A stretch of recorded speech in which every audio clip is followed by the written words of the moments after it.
Ladies and gentlemen, welcome to a very, very special episode of the Ponytails podcast. As you know, this show is usually hosted by the great Andres Gamboa. Just Andres Gamboa, it's good. Not so great.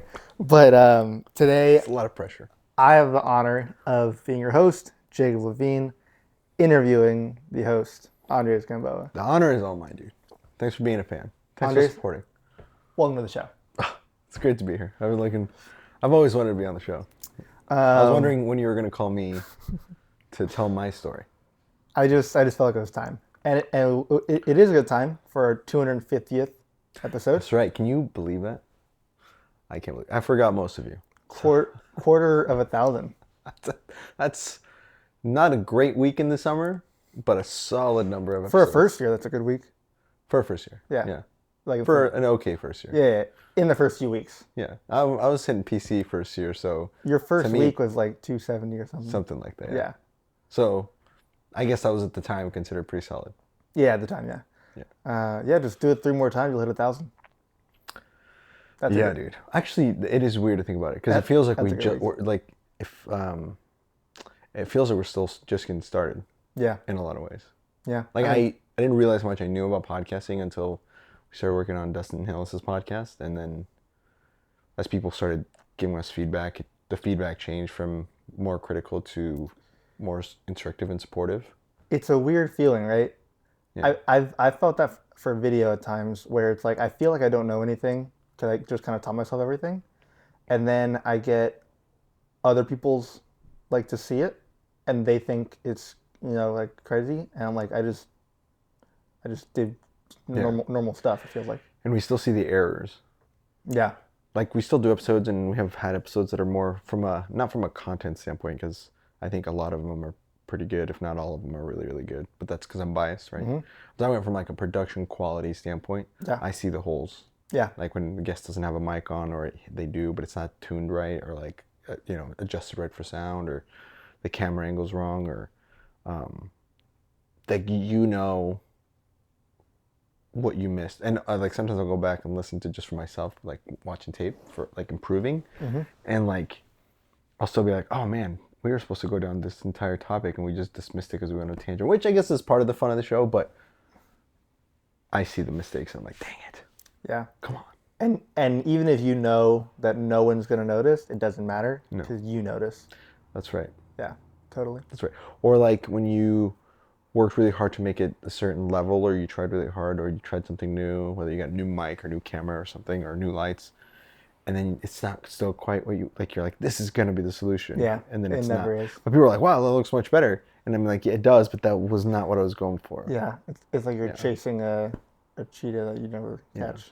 For the people listening who sold books for relation, it's like when you first sell books and you've been trying to hit more, but then like you hit PC, and at one point you would have loved PC. Would have been like, wow, I hit PC.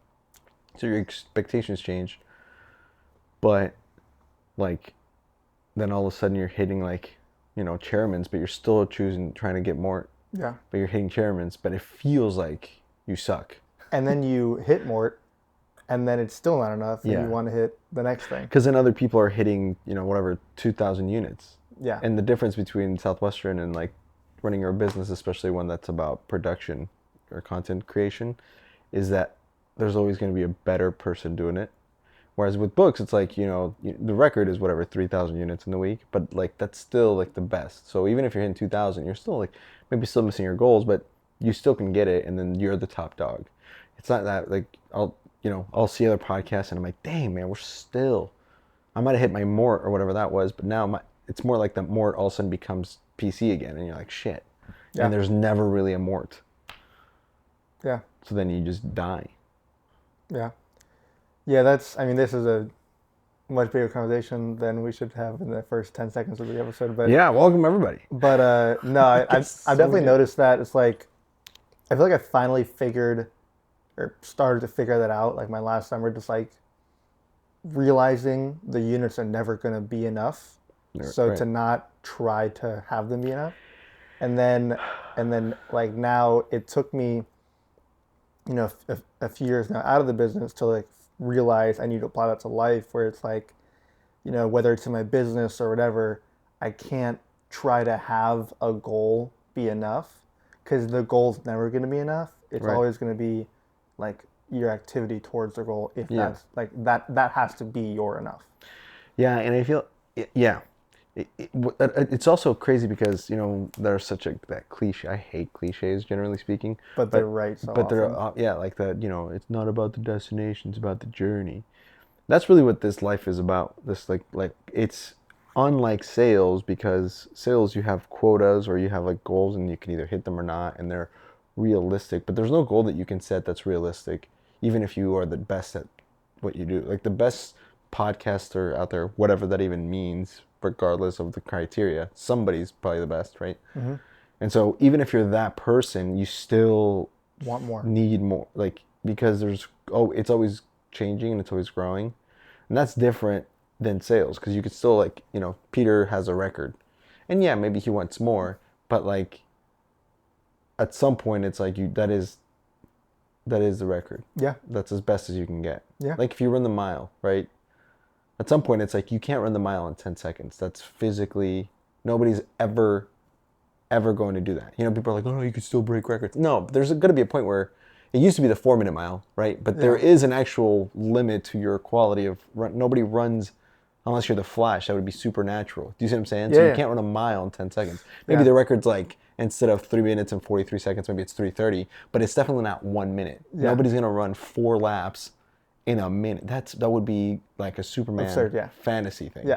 So there is that level. So at some point there is a level, but with what we do, there's no. It's art, really. Yeah. It's subjective. So cheesy, but to say it that way, but it is. It's the truth. It's just Yeah. it's never gonna be enough. What are we doing this for? Daunting. Let's just give up. Let's go back to sound. Yeah.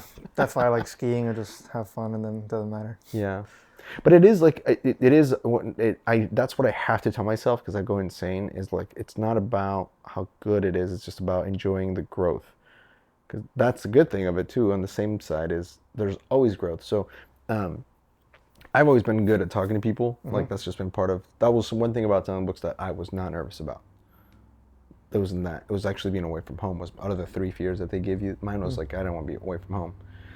But I always liked the sense of adventure, and so now with this, I have to remind myself like, okay, it's about the growth. It's about the growth, and I grew in talking to people through Southwestern.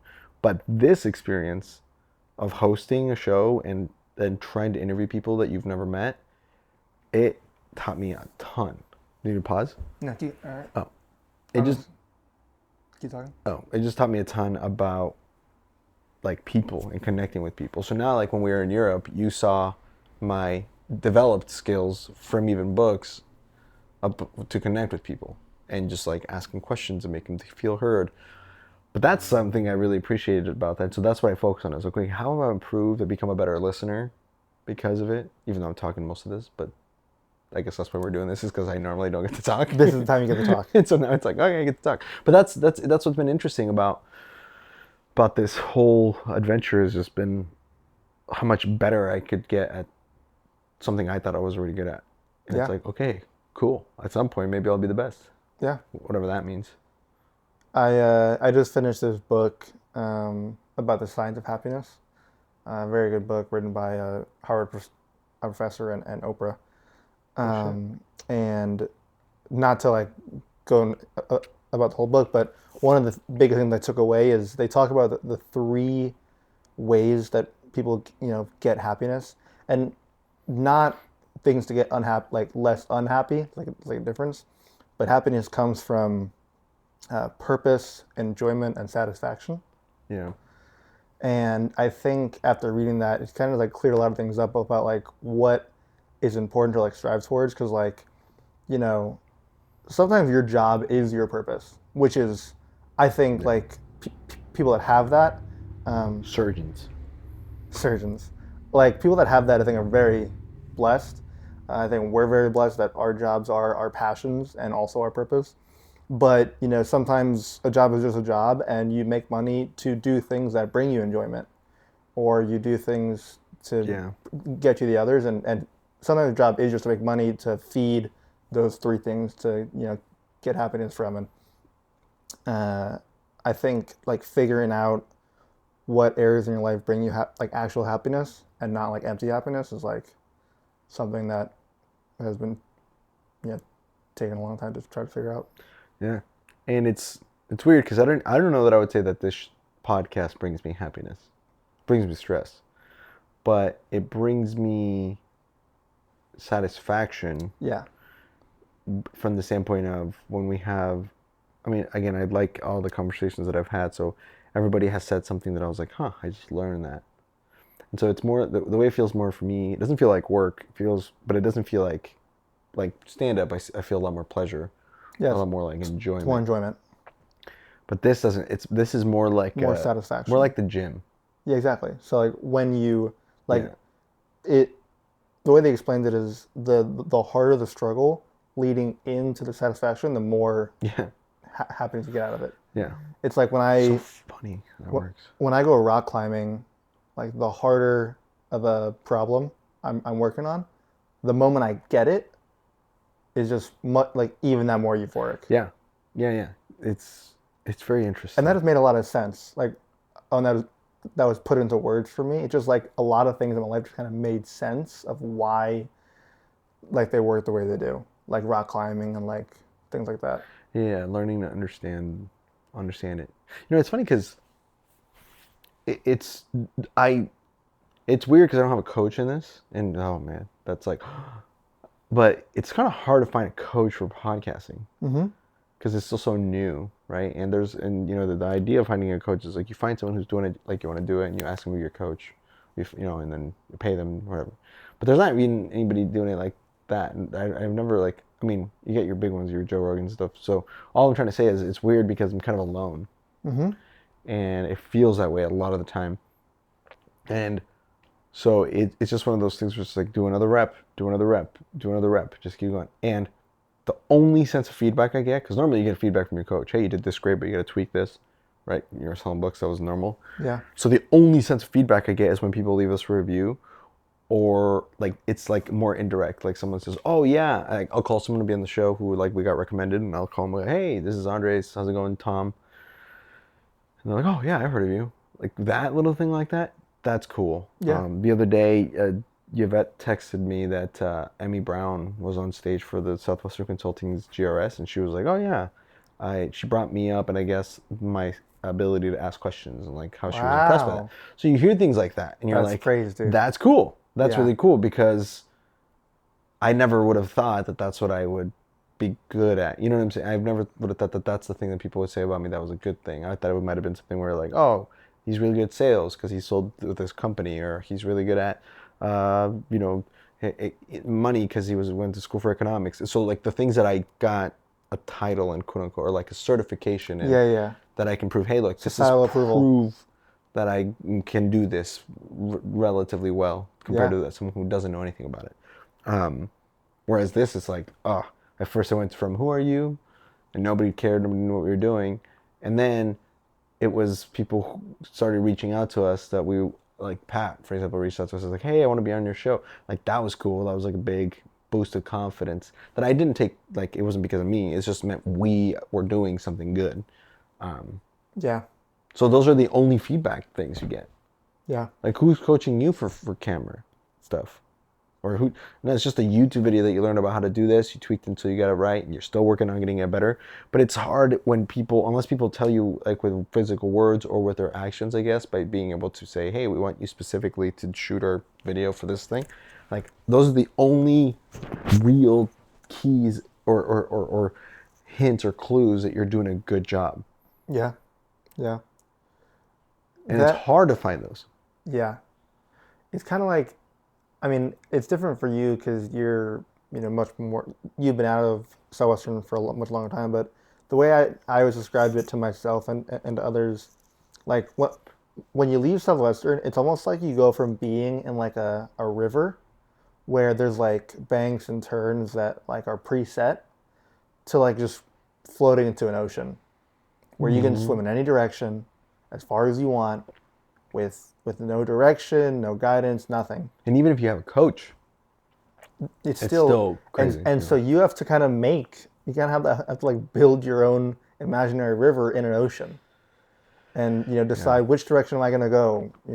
How far am I going to go? What's the right direction? What's the right distance? And like yeah, like sometimes you just kind of like pick it up along the way, and it was definitely weird because when I was starting out, obviously like all my friends, my family were like, "Oh, Jacob, you're so good," and that was nice to hear. But like, I'll never forget like the first time a like professional company got a video that I sent them, that they paid for, and they were just like This is great. so pleased, yeah, Yeah. like so pleased. And I was like, that was when I knew it's like they're not just being nice.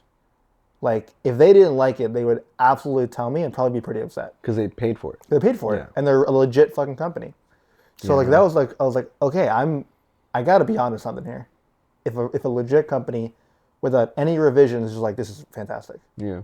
And so yeah, it's like things like moments like that just kind of let you know you're doing something right. For me, that moment was when Dustin Hillis called me when he was still with the company.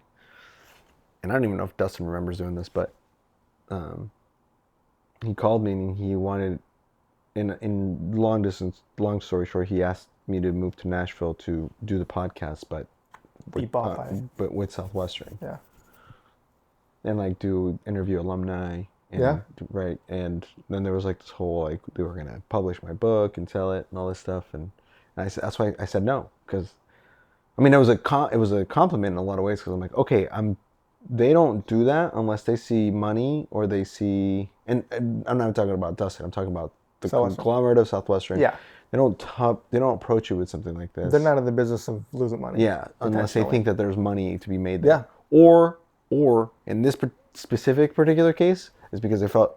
I'm not saying that this is the case. I'm saying the other option was I know what you're gonna say. they felt threatened. Yeah, which either way, from what we were doing. But either either way way, is I'm like, huge I'm on compliment. to something. Yeah, either way, it's a huge compliment. Because that happened, So, like, those are little moments I think of where I'm like, the imposter syndrome leaves a little bit, because there's parts of me often that's like, you don't know what you're doing. Yeah, You didn't go to school for this. Nobody taught you. You suck at this. And you have no business charging people to sponsor you or charging people to consult them about their podcast. Like, how dare you? yeah, You're fake. You're fraud. Every day, dude. Right? But then I think of moments like that, I'm like, no, I'm doing something right. yeah, I don't know what it is, but I'm doing something right. yeah. I guess to segue into the first like topic I was wanting to talk about. Oh, yeah. Yeah, talking about all the the big moments you had in the podcast. Um, People that have listened to the podcast know this story in bits, but I think it'd be good to like just get the full story somewhere, just about how the podcast started, what it was Oh, like in the yeah. beginning, and then you can touch on like important moments throughout that you think are important to the story. Yeah. Well, I told the story yesterday, which is really funny. Yeah. But yeah. So how do I start? I mean, I guess from the beginning, or in the beginning, it was all about.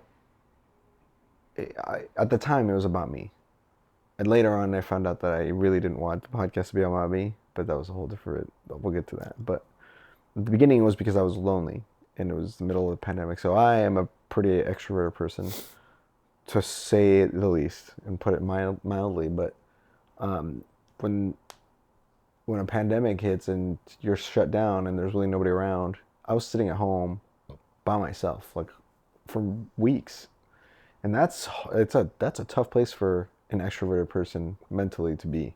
Tough for everyone. Yeah. Yeah, I mean, and plus all the stress that was going on, and it was stressful for everybody. Even people who said it wasn't stressful, we got over it. It's like, no, dude, it's still a shift in the world. The way you live your It was a life has crazy time. changed. It was a crazy time. And so anyway, so that's kind of what I was just lonely and I needed like a release. But the actual story of Ponytails itself. So I was in Portland, Oregon, which is where we're now. I live here now, and I came to see a bunch of friends from Nebraska, and also to see Will Metcher. Shout out Will. Love you, buddy. But yeah, so we were here. There was a group of us, a bunch of book guys that I didn't know, but within minutes, it was like they were in my org or in my HQ. Like I had been in high school buddies or something. And, we're talking about all sorts of stuff. And there was one guy who didn't sell books. And weirdly enough, this guy's important to the story. But we were sitting at the bar, we're drinking beer. I'm talking to this guy because he seems a little left out. He fits in fine, but there's like a part of this. You could tell he like would check out every once in a while, kind of like a third wheel in a way. Where they're like, oh, this is a conversation for the three of us, and all of a sudden it's like the couple starts kissing or something, and it's like, oh, so that in that way it felt like he was left out. Yeah. And so I would be talking to him like, so man, what do you use? Like, oh, I'm in sales. I went door to door with like the painters or Cutco or some shit. I'm like, oh, cool. I don't know how this, maybe I'd been drunk, maybe shitty to say I've said this, but at some point I said something like, I get it, but it's not the same. And he goes, oh, it's the same. Like, I don't think it's the same. And so I'll prove it to you. And I turned to the table who, they were talking amongst themselves, and I go, hey, you guys want to hear a pony story? And they all stopped what they were talking about. They turned, looked at me. Some of them took a sip of their beer, and they're like, yes. And the guy was like confused. He's like, what the hell is a pony story? And I'm like, exactly. That's why it's different, bro. And so that feeling was really cool, connecting to alumni in the wild. But then I'm listening to Joe Rogan and Lex Friedman, these like long form podcasts. And I kept having this thought of like, if there was ever a book person, like if Kevin Stitt or something, for whatever reason, ended up on Joe Rogan or on Lex Friedman's podcast. And at one point they mentioned that they did this door-to-door thing. The can of worms that would be opened to the world because they were on there would be insane. And so then that got me to think, I wonder if there has been like a book person. There's gonna be like a podcast with like some famous book person. So I looked up like Southwestern, I looked up door-to-door sales, books, and there was like, door-to-door pros or experts. Sam Taggart has a podcast, but it's for more door-to-door people in general. But I was looking for like one where it was like a book person, like even a famous Larry Wilmore or like some of these famous alumni, and nothing. And I'm like, no way. There's 100,000 living people who did this fucking program, and not a single one statistically. You'd think one. Well, one. Me. So one that's did. how it started. I called Nick Taverdi. Shout out Nick. We love you too. And yeah, it was it. I mean, Nick helped me figure out how to put it up on. I was like, I got this idea, and I was curious to see if you'd be able to host it with me, because I don't know. I'll get the people, and you figure out how we can get it on the air. And so he figured that out. And then I had Jeff Powers, Brandon Q, Phil Zolke, Shane Hertig, and I think Sarah Ayub was our fifth one. Or what? I can't remember the first five. The first four were all the four skills. Early? Yeah, it was Sarah. He was like sixth or seventh or something. Oh, wow, so it was Meredith Gardner. I think was sixth. Yeah, she was like 9 or 8. Yeah, and then Vicky Olas was early on too. Yeah. But anyway, so we went live to the uncensored page. Thanks, Miles, for letting us do that. And yeah, and so we had people watching. I said this yesterday, but at one point there was an episode we were still, before we started just posting them afterwards instead of live. We got up to like 35, 40 views or something. Live viewers, which might not seem like a lot compared to like the Super Bowl, obviously, but in my head, and as I said yesterday, I was like, in my head, that's 40 people who could have been watching a movie. They could have been fucking their spouse, something. They could have been doing anything else than that, but they were decided that this was more important than anything else they could have been doing, and that's amazing. I mean, and people were like, this is back when we were going live, and people would like post questions, and we were asking questions. Things have changed, obviously, but it was just fascinating that it was working.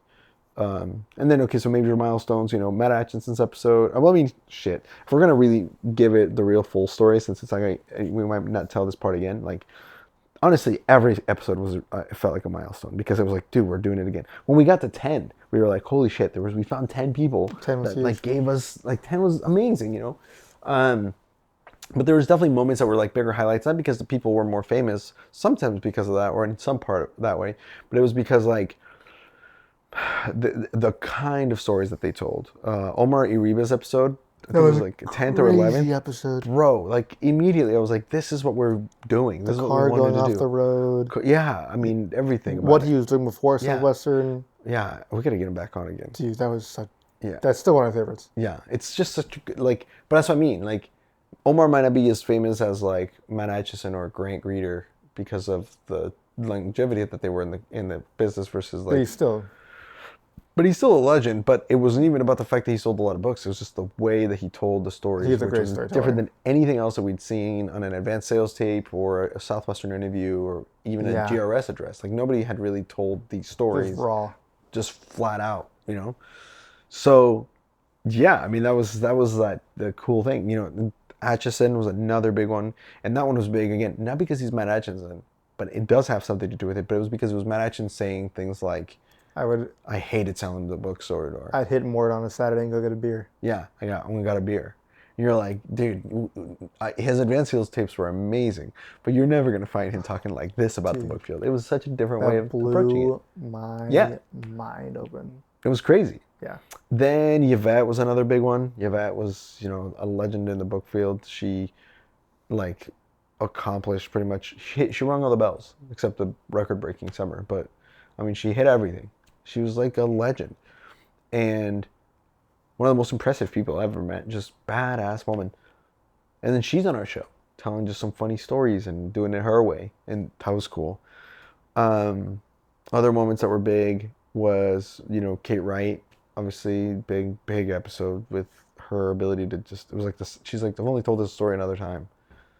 And it was like when I got told not to by Hmm. Henry Bedford, you know. Um, and so, yeah, it was just wild. Pat Roach calling us, that was big. Dave Rosen's episode was, I mean, it was crazy when we just called Dave Rosen and he was just like, yeah, no objections, no. The only thing that was like different than everyone else is because he had a personal assistant because he's just an extremely busy guy.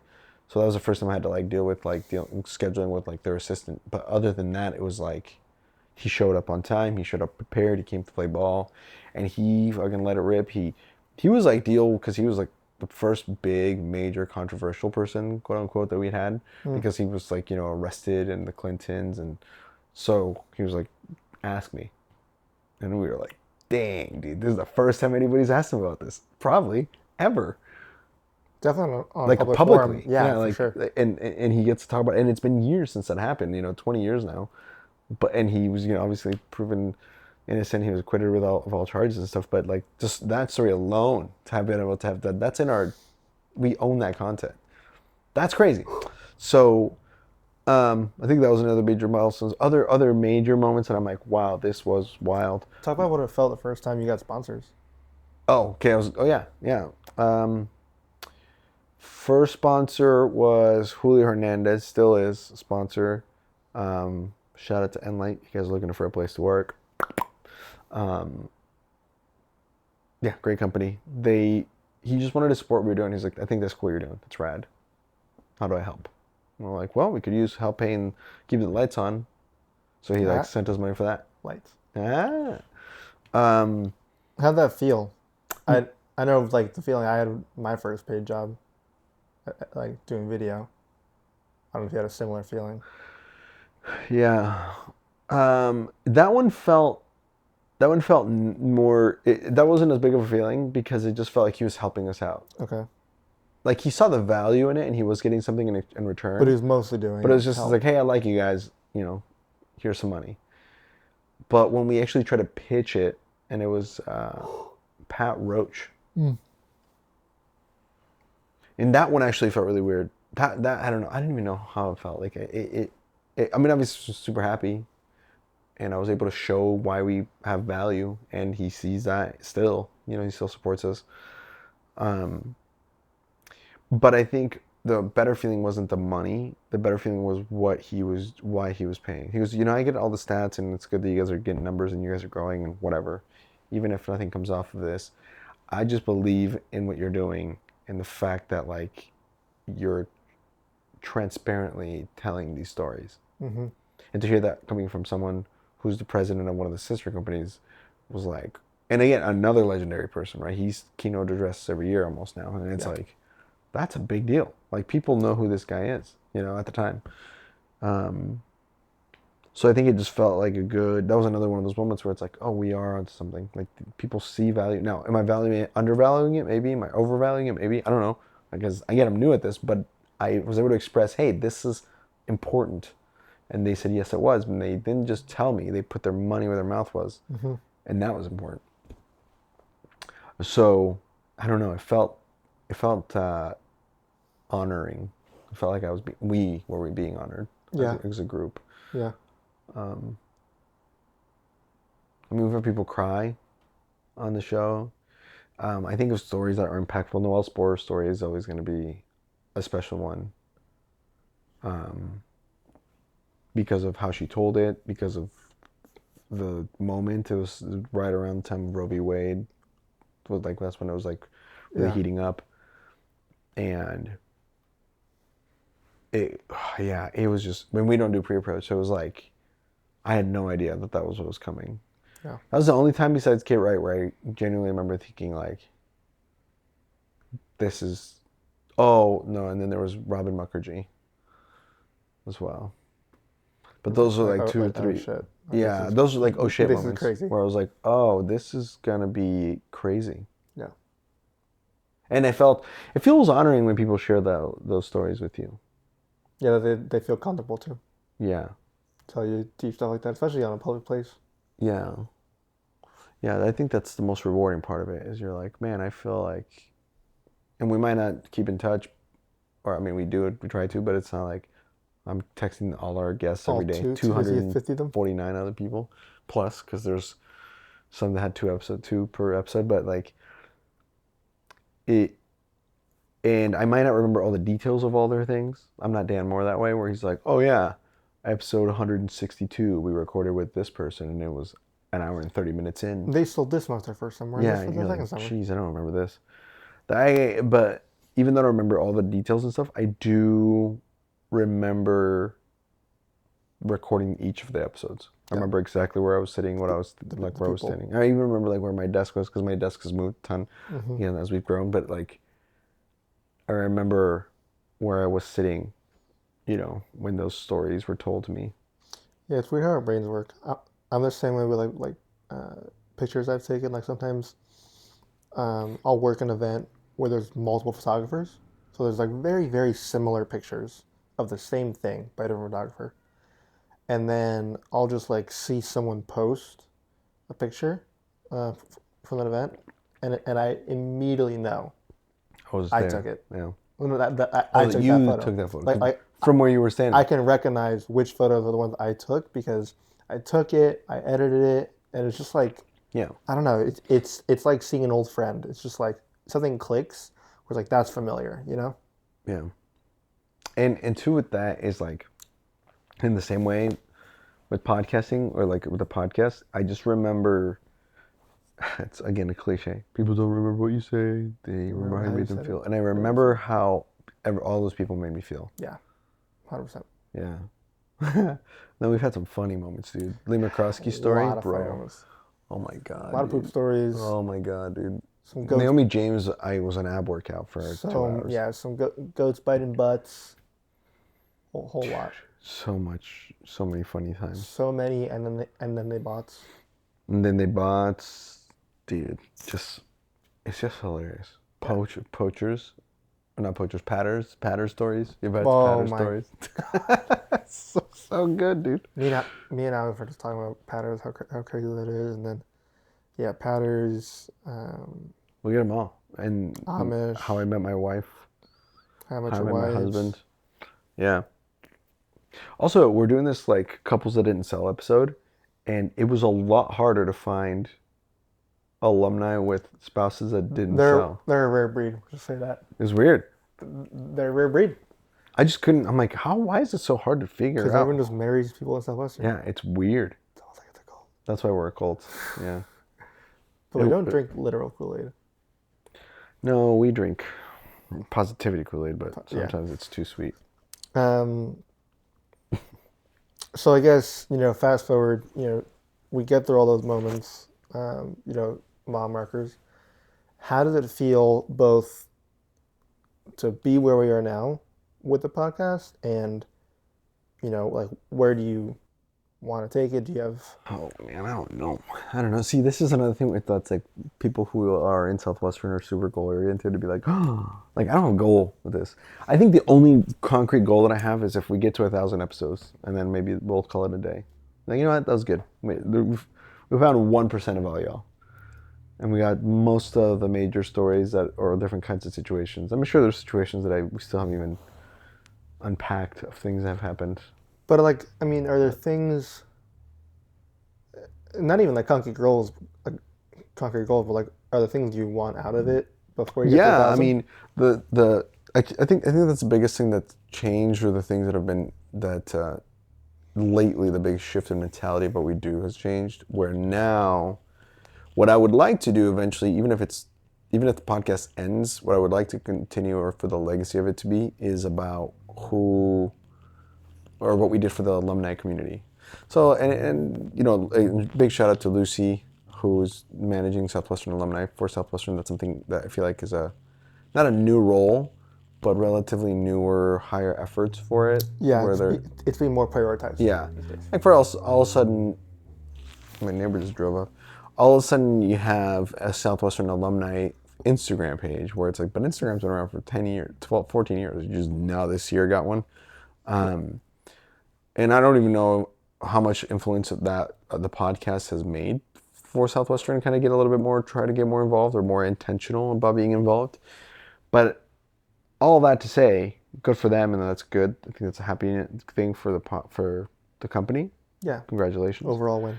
But that doesn't mean that we can't do that. And I think that the biggest thing that we want to do, I want to do for me, like if the podcast ends or continues for 10 years or continues for 5 more, whatever, it would 12 years would get us to 1,000 episodes at the rate we're going. But anyway, however long it takes, that the community that we've built because of the podcast is still there. So to put that into more tangible terms, what I mean by that is, I started trying to think like, how do I round up these 100,000 people? And even if we don't touch and see all 100,000, like how do we gather as many as we can? So I started asking people in different major cities. So if you guys are listening and you want to be a help part of this, and is I asked Pat Roach, Steve Herlihy, I've asked Javed Bagani in San Diego, different people in different major cities to gather alumni and hang out and just have it be not focused on the company at all, but just around the people. Like we're gonna hang out and we're gonna do a bowling night once a month, once a quarter. I don't know how often. Or we're gonna just hang out at this local bar. It's like a dive bar, but every third Thursday of the month, it's book people time, and then more and more people show up, and it becomes like little orgs or communities. And then we can do like little reunions for the podcast. So it's like, all right, in June we're in Chicago. Come check out. The Ponytails podcast will be officially. It's the official like banner that we gather under as a unit, which is that's what I'm talking about. Like, I don't want it to be about me. The podcast is its own thing, and I want people to identify with like what our values are, which is transparency and ownership and accountability to what we did and how we did it, but then not have it be like Southwestern's awesome, but also not have it be like Southwestern sucks, because in a lot of ways both of those statements are true. So it's not really about the company. It's just about the fact that, hey, there's this thing we all did together, and it's definitely weird, but it's cool to hang out and reminisce together, and it's Yeah. always fun to recreate that night in Portland with Will. It's always good essentially. to have But friends to do stuff, bro. yeah, and Never a bad thing. book people are a fun way to connect. But all that so why that? Well, because I think it would be sweet if when shit hits the fan, or we have different things going on in the world. There was that earthquake in Japan, or there's the situation in the Middle East, or there's the attacks in the Ukraine, or maybe it's more local. Maybe like one of the alumni lost their spouse, and for whatever reason they don't have the funds to bury them, or something, anything local in your community that we can kind of serve as a force of nature for the good, right? So we're gonna figure out a way to donate to the Red Cross for this hurricane relief. So what we're gonna do this month is Pat's org versus Steve's org, border wars, and we're going to try to collect and raise as much money this month by doing this or by doing a charity event, whatever. And then all the money that we collect, none of it goes to ponytails, but it goes to the Red Cross or to the Salvation Army or whatever. That'd be cool. So I don't know. There's different things like that. Also, I think it'd be cool to do alumni recognition. So like almost like a GRS or the Freddies, but for alumni.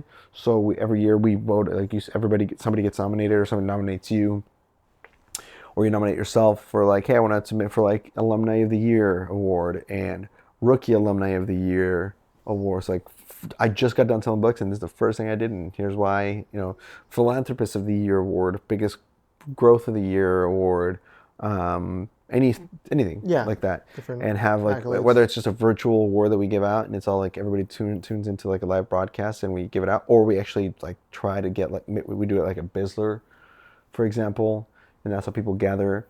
I don't know. The ideas are open, but my goal is to have it to turn the creativity and the future of the show over to the alumni that are then gathered. So gather them first, and then give them the ability to be like to choose what the podcast becomes. Whether it be something as technical like make the episode shorter, or divide them up into twos, or release them once a week instead of twice, or release them every day.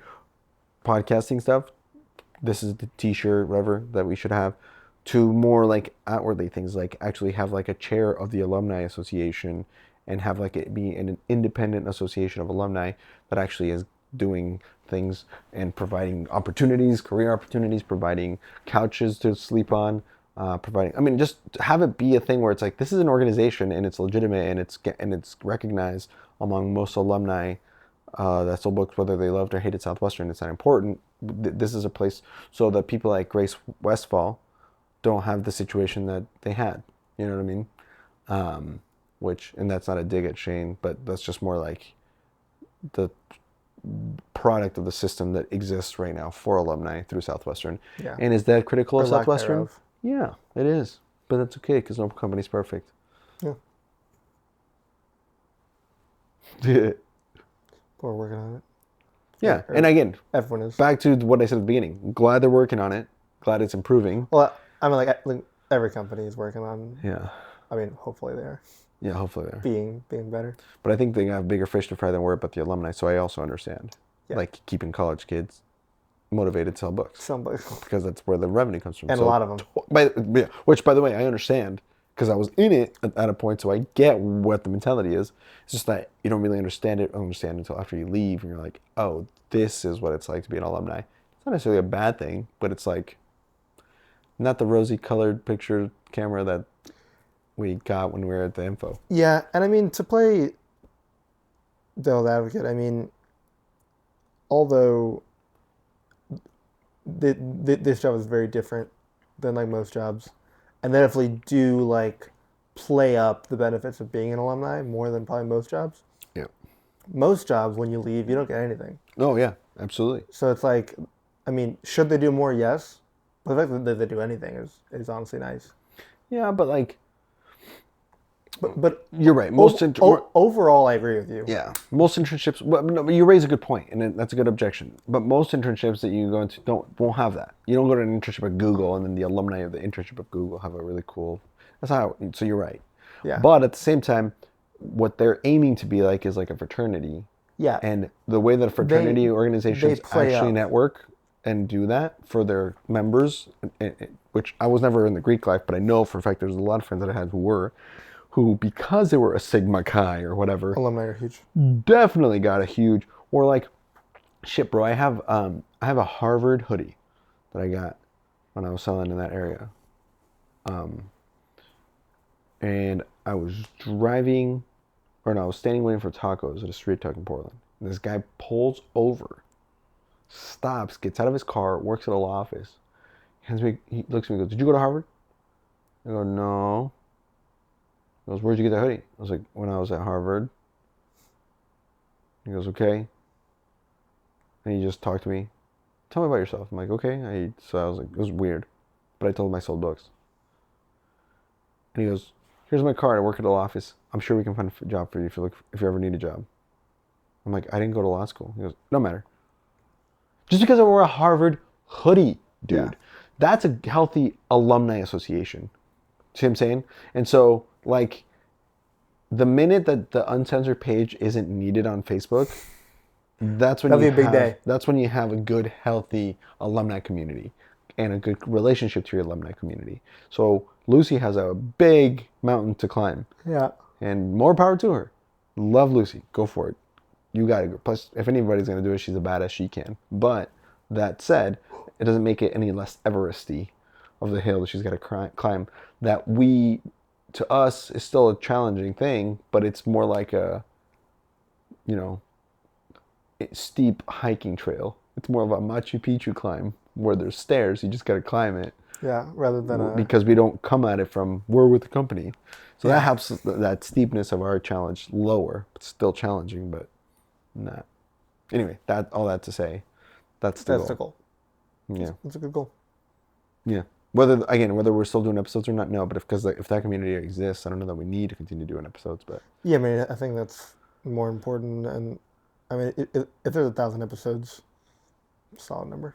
yeah, or even 500, or even 300, or 250. Maybe this is the last one. Who gives a shit? You heard it here Um, first and last. what do you say we wind the clocks back? Let's go. Let's go back to getting recruited for. So you were What a time. sitting in a college food court, and someone walks up and said, "What are you doing this summer?" How'd that go? That's not how it went down. I know. I know you know, but That's cliche. all right. Well, when I was born, no, no. I do want to get into that later. Okay. Wind the clocks back more. Unless you want to start with that.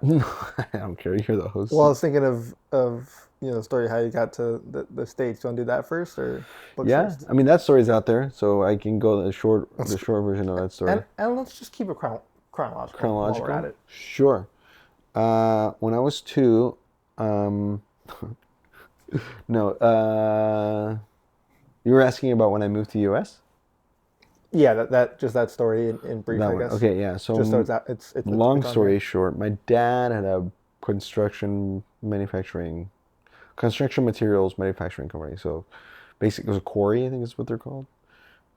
Hmm? Made sand from mountains.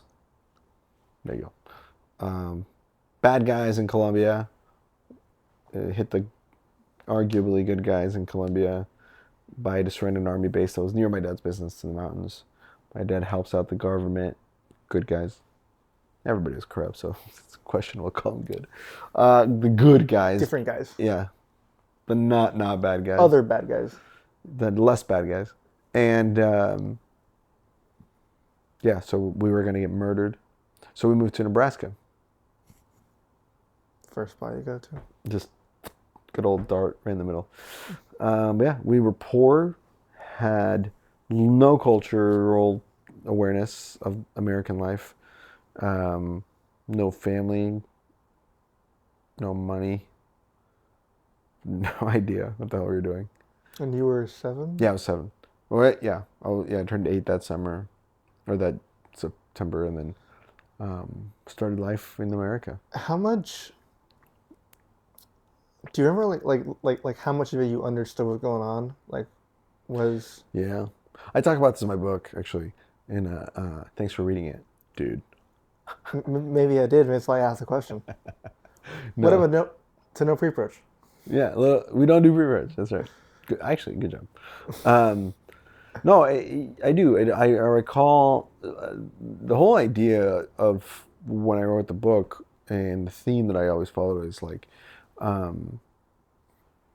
my parents never lied. My parents were always really honest with us growing up, and so, yeah, the I understood. Like my parents were like, "Hey, there's some bad guys that want to hurt us. This is why we're leaving, and it won't be like home." So when we came here, it was like, "Oh shit, this is nuts." It sucked, and so yeah, I mean, it was hard. It was hard, man. People don't. Dude, this could be a whole tangent, but the way the immigration system works in this country is baffling, and it's broken. And there's so many different things that can be done to even improve it just slightly, so that whether you believe in open immigration or closed immigration politically, both sides would agree, oh yeah, that would fix a lot of the problems. But nobody comes to me for the answers. If So only. maybe someday I'll be on Joe Rogan and then I'll share this opinion and then run for president, even though I can't Because you because I were wasn't born born here. here. But well, yeah, no, yeah, Nebraska was good. I liked it. It was nice, you know, but it wasn't. It was nice. The people were nice. I should be honest. I mean, definitely a lot of racism, you know, because of life of conservative small town, And relatively. this would have been around the year 2000. It was on to that year the 2000. Oh, wow. Um, Happy New Millennium, huh? dude, yeah, it was what a year. What a way to start the millennium. You know, but the biggest thing I don't like about Nebraska is the weather. I was going to ask, so as someone who's currently living in that first winter, what was it like your first Dude, that winter? was fucking miserable. We never understood what cold. I mean, I remember I mean, it's beautiful. It's beautiful in a Because lot of ways. Columbia Like the doesn't first get time you see cold snow. at all. No, no, not at Like all. it's more I'd never south seen than snow. Florida. Never seen snow. Well, it's weird. So a couple things. So I mean, you grow up in a third world country. You still American influence is still Prevalent. everywhere, and so like I remember thinking to myself like, oh, this looks like the houses. These look like our neighbor's house. Looked to me, it wasn't. Now, it's funny how things are bigger when you're a kid, but Yeah. but it seemed like or it looked like the house from Home Alone because that's what Mm. we thought American life was like. Is your Home Alones, your Boy Meets World, Yeah. your I your mean, this yes, like traditional American neighborhood. that's all you know. Yeah. And as a kid, I don't know that as a little kid, I didn't understand the concept of like a different country until I moved here, and I was like, this is definitely not the same place that I am from. Holy shit, this is different. Um, but then when am living in that, it felt really whimsical all the time. Even though we were super poor, I mean, I was sleeping on my parents and I. We were sleeping. We had no beds. We were sleeping on a floor that had like it smelled like dog piss and cat piss and just awful. And it wasn't like we could just renovate by getting new carpet. We did that later. That was like one of the first signs that we were starting to move on. Um, and Saturday nights we'd play kind of like a Where's Waldo, but for our furniture. So we drove around in our van late at night, and people would throw shit on the street, chairs and tables and stuff. Oh, there's a table, and that's how we furnished our house after for the first 3 months. But even though that was happening, it still felt like we were in this, like in Disney World, It's just so because different you're like, this is what richness is. Like, look at this house. It's the biggest house I've ever owned, or seen. compared to Colombia. And so yeah, so that was surreal to think about, but it was I mean it was nice. It was nice to live in a place like that. Then as you start getting older, you start really understanding what being from a different country, what the benefits of that are, and then the Deficits. deficits of that are. Then you start going, oh, there's more at work here than just hard work and opportunity, and you start figuring out like, oh, this is going to be sometimes a challenge for reasons that I can't control, like that are outside of my, that are in someone else's control. Um, but you just deal with it. I mean, it doesn't. Fuck it. You're a brown man in white America. Just deal with it. Like, you can't change that. You can bitch about it, or you can move on. But you don't learn that until later. But the weather sucked. The weather sucked ass. So the first winter, to get back to your question, Yeah. it felt the same way. It felt like this is terrible. It's cold. It's shitty. But also, So new. look at this snow and like look at the trees with snow on them. It looks like a fucking wonder. It looked like what Narnia must have felt like to little Lucy. Is it Lucy? Or, no, what's the name of the main character girl in? When she I don't goes through remember. the wardrobe and ends up in Yeah. Narnia, and she's like, "Oh my I god!" think it's Lucy. It's like that. Yeah. Yeah. I mean, even as a 25-year-old man, I still have that similar feeling. Like whenever it's dump snow in Utah, like It feels like I'm in a winter wonderland. It Yeah. feels like I'm in a Santa Claus movie. Dude, I just came up with a joke. Good thing we're recording because I can remember this. But getting to America is like going through the wardrobe because at first you're like, wow, this is just like the fantasy stories you hear about. And And then then the you find out, animals, and they're trying to kill you. yeah, you find out, oh shit, there's a wicked witch to the east Yeah, or there's. whatever. The ice witch is the one in charge. And she wants to kill you. She does not like it that you're here. I wonder. I wonder if it is like a metaphor for something. If there's documented somewhere, like what it's a metaphor I for. mean, C.S. Lewis, it's a story about Jesus in a lot of ways, right? The Oh. lion dies and Oh comes back. yeah, I have heard that. So I'm sure we can probably figure out, if we sat for a while, we can figure out like what each person's supposed to Yeah, represent but in the biblical standpoint. You can see yourself let, religious. I'm sure just Google that. Yeah, I'm sure there's like a whole like creative writing course at Oh yeah, whatever college every liberal arts that school dissects has some done that for C.S. sure. Lewis. And then Lion King is Hamlet. It's a whole thing. Yeah, yeah, Yeah. yeah. It's exactly right. Okay. Nothing so is new. Shakespeare gave us all. for yeah, he did all the ideas. It's like the story of Jesus and then Shakespeare. Everything else has come from there. Yeah. Every rom-com and drama has been like some aspect of somebody that Shakespeare came up with, which is bananas. Yeah. I'm watching Shameless right now, and literally one of the love stories, it's it's gay instead of straight, but it's literally Romeo and Juliet. They're from different families that don't like each other. It's the whole thing. Yeah. Forbidden love. He was a boy, she was a girl. Even that song. Yeah. It's the same story. No, Get original. nothing new. Yeah. Fucking be Shakespeare. Well, we're getting into so many tangents. He might have had a ghostwriter. That's a Yeah. whole other Yeah. conspiracy. So, well, it could not have been him. Maybe it wasn't even him. Maybe it wasn't him. I mean, technically, Jesus was a ghostwriter. This is a whole nother. The people who wrote the Bible, So they had ghostwriters. How'd you get recruited? Spiritual writer. How did I get recruited? All right, so What a segue. what a segue. So Steve Thyden was at the Relay for Life. My grandma died of cancer, so I'd always go to the Relay for Life, and it was at the Union, not the Union, at the Cook Pavilion in Lincoln, Nebraska, and it was indoor, so it was like the field that the Huskers used to practice in. So now it's recreational field now for everyone else because they have a new practice field since, but. We were just walking around doing the thing. So I'm kicking a volleyball and a soccer ball, and I was like, oh, I want to play because I'm extroverted. So I went and talked to him and made friends with him. He invited me to go play for his intramural soccer team. I did so with some buddies. We played. We conquered. And during that, he goes, hey, what are you doing this summer? What a question. What a classic. What a question to ruin someone's life. And Not.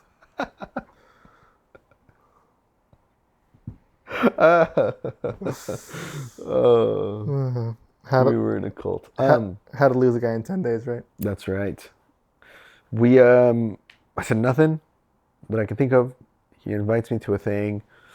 And it was funny because I'd actually been invited to a thing before by a guy named Jason Burgitz when I was selling shoes at the mall.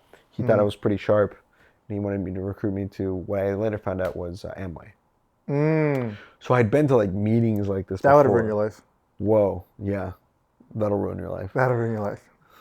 Yeah, We're not sponsored by Amway, and we don't want. and we don't want to be. That's right. No offense to anybody who's in Amway. More power to you. Make the money, but just not my Cup of bourbon. Anyway, so yeah, I told him I'd go. It was supposed to be on a Tuesday, and this is when I say messy is the reason my nephews are alive.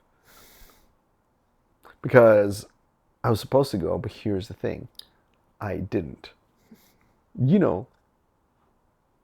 Like a liar. Like a non-truther. Like a non-truther. And I decided to instead watch Barcelona Chelsea Champions League second leg. Messi had a penalty kick, would have taken them to the final, would have been their like second in a row. And he hit the post and missed. The greatest player of all time. What I still don't get about this story Is he missed? is knowing you knew the game and when it was going to be. No, I had totally spaced. Okay. I totally spaced. I didn't tell him That was a total mistake by my part. You just forgot the game was. I forgot the game was on, and Yeah. I thought it would have gotten done in time. You'd overlooked. You'd overlooked. Yeah. It happens. But So, anyway, Messi misses. which he didn't do at the recent World Cup. No, he scored. He scored. Yeah. Growth. And I saw it as an omen. I'm like, he missed because I went back on my word because whatever. Which is obvious. I mean, clearly, I don't know what else you would conjecture from that. No, yeah, not the pressure or the human moment of error. No, but anyway, the wind. Moving on. So I felt bad, and I called Steve, and I was like, "Hey, man, I'm so sorry. I was wondering if we could redo, and if there was another meeting to go to, if I could reschedule with you." He was like, "Okay, just to make sure you don't miss it this time." And I scheduled it for Thursday. Damn, dude. I was hooked. I knew I wanted to do it right away. I was like, this is awesome. We're going to New York. People get to go skydiving, and I can totally do this. The guy that's recruiting me, the Steve guy, made $17,000, and he's never done sales in his life. I can at least make 10. I didn't even want to beat him. I was just like, if he can make 17, I'll make 10. That's way better than anything I'm going to do this summer, working at the shoe store again. So I was in. Steve thought he tried to do all the parent work and stuff. I'm like, dude, I'm in. Don't worry about it. He's like, I know, but the key to this, though, is that this was like the week of finals week. Yeah. So Thursday of finals week. Yeah. Well, Thursday of dead week was when I went to the info, but then my final interview was Wednesday of finals week. Yeah. I had dressed up.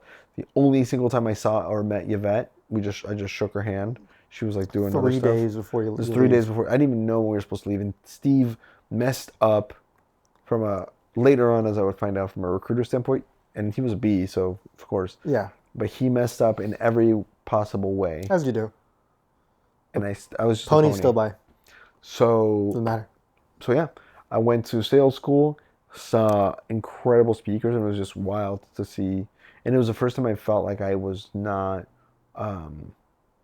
good at something. Like I've told this before in the podcast, but it's like when Dan Moore has you stand up and he's like, stay standing if you're a captain of your sports team. Stay standing if you got straight A's. Stay standing if you, and he goes all through all these things that I thought were like the coolest accomplishments of my fucking life. And I look around and they're still like every single motherfucker. Almost every person standing still, and you're like, oh, I'm not special here. So yeah, that was crazy. Had beef with who ended up becoming my roommate, who now is one of my good friends. Josh Martinez. That happens a lot. It's like, I fucking hate this guy. It always happens. Whoever you beef with, summer, like, books, we're gonna be friends forever. Yeah, for sure. Gosh, what a funny way to live. We went to Canisteo, New York. Dude, I can tell you details. I'm sure you could. First summer, Canisteo, New York, found our HQ through a church. It was the last church available. Last service, we were late to it, the three of us. It was a black church, and we sat at the very front. And it was like a sermon, like, the eagles will rise, and they will soar above. And like, just this, like, when Jesus walks, like, crazy, amazing energy.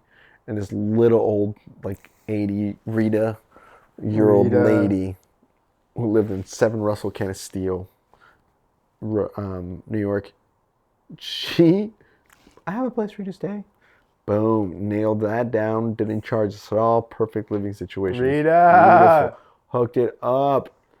Had a spiral staircase. It was a really cool house, like a little tower. It was just a smaller house, but it had like a spiral staircase went to her room, and she climbed it every day. Amazing. Yeah, sold in the beautiful, Whitesville, Wellsville, Redwood, Canisteo. This incredible summer, dude, I busted it so hard.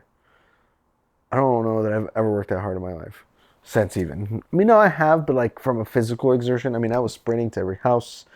I was wearing like not good shoes to sprint to every house. Yeah. But I was you never are. energized, man. I was getting it. I was going at it. I don't know what drove me to it. I don't really know to this day when I look back on like why I was pushing myself so hard. But what was your What did it feel like when your fist touched your first door and someone opened it? Oh yeah. Um, I I still can vividly see that moment. yeah, same. It was a. And my first sit down. It's funny how you like learn because now I see the situation because I can picture it vividly. I'm like, I would know now. What an idiot knocking on that door. Well, It's one of those obviously. houses that like Oh, is like it has a front door, but that's not the door. isn't that the I mean, we could have a whole It's a 2A. It was a episode on double wide. this of like just the weirdest skills you get. One of which being instantly be able to tell which door they use just by looking at the house. Immediately. Or that they don't use the door, they always go in and out of the garage. Like, I feel like working in the country, fucking no one uses their front door. Nobody. They all use their back door because they just park their car in the grass and walk Yeah. in. Yeah. It's almost always like from the you just know. You just know. It's You hard see to explain. weeds. You But see looking back and I'm like, things. oh yeah, of course. So I knock on this door and the lady just like peeks her head through and she's like, other door. I was like, oh shit, okay, so I'll go to the other side. And it's this old lady, gets some pre-approach. She's like, my kid actually lives down the street, like 2 or 3 doors down on the right side. That's the best. Um, First referral. yeah. Funny part is that person doesn't buy until the end of week 5. Because Yeah. I always had her on my pre-approach, and I was coming home after. It's actually I remember it was a week 5 because I was a week I hit 565, and it was like a Saturday night, and they were finally home, and I was like, oh shit, like this is awesome, Dude, that's such a good feeling. The family you've been yeah, trying to catch. and they were finally home. And then it doesn't matter what time it is, what's going on. It's like, I'm gonna knock on that I'm door. knocking on your door. Yeah, Because God knows it the next was time you'll be late. there. It was a late appointment. It was like I've it was done like that.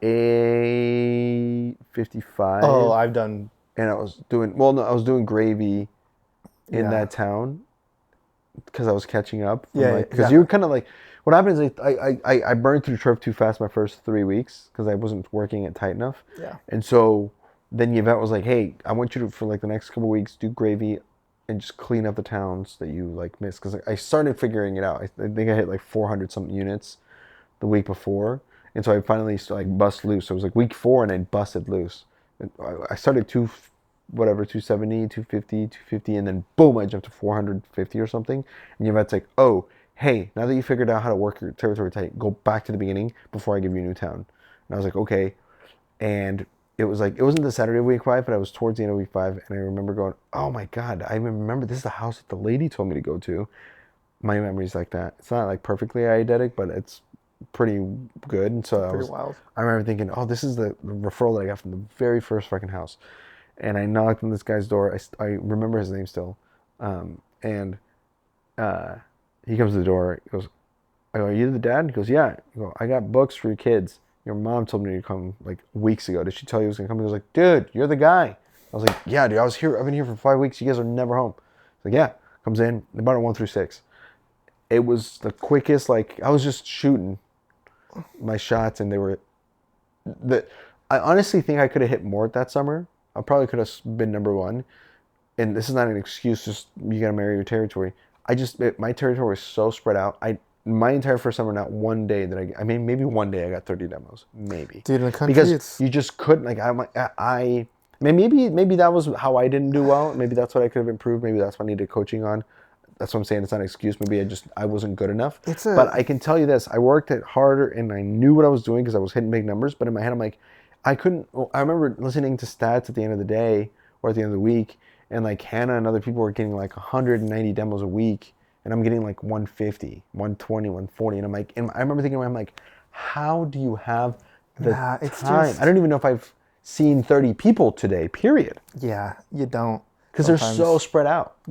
So when I say I was selling to everybody, I mean that because it was like, I mean, obviously not exactly, like I was getting a sit down, like my sit down to demo ratio Way higher. was high. Like it was like 17 to 24. Way sometimes. higher than people in the Yeah, city. people were getting 30 demos, but they were getting 8 sit downs. Exactly. It's like in my head, I don't give a shit. I'm sit-downs getting don't matter. 17 at bats. I'll get 5 customers of that. What I always said when I started to get less demos is like, think about how many customers you get off demos compared to how many customers you get off sit downs. Yeah. So at the end of the day, what the fuck matters more? Like It's sit downs. Sit downs. if you're getting the sit downs, the demos is irrelevant. Yeah. The purpose of the demo is to get you the sit downs. Yes, and actually, for first years listening to this, this is my opinion.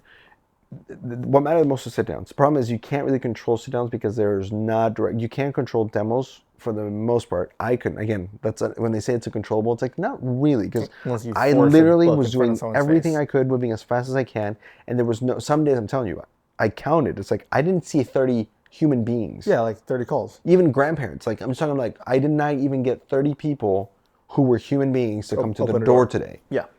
And I went to 150 houses. Yeah. Like I just couldn't find them. Yeah. So, which is fine. So that's why I'm saying it's like physically. I was literally with the route I took that day. I was going to the very next house, like they told me. Mm-hmm. So it was almost like the coaching was not quite right in a way because the importance of the 30 demos is so that like depending on if you were getting consistently 30 demos and you look at how many sit downs you're getting, you can see how much of the problem is your approach. Yeah, it's looking at your conversion. Yeah. So like for example, if you're for sure getting 30 quality demos and your sit downs are 8, what that means is your approach sucks ass. Yeah.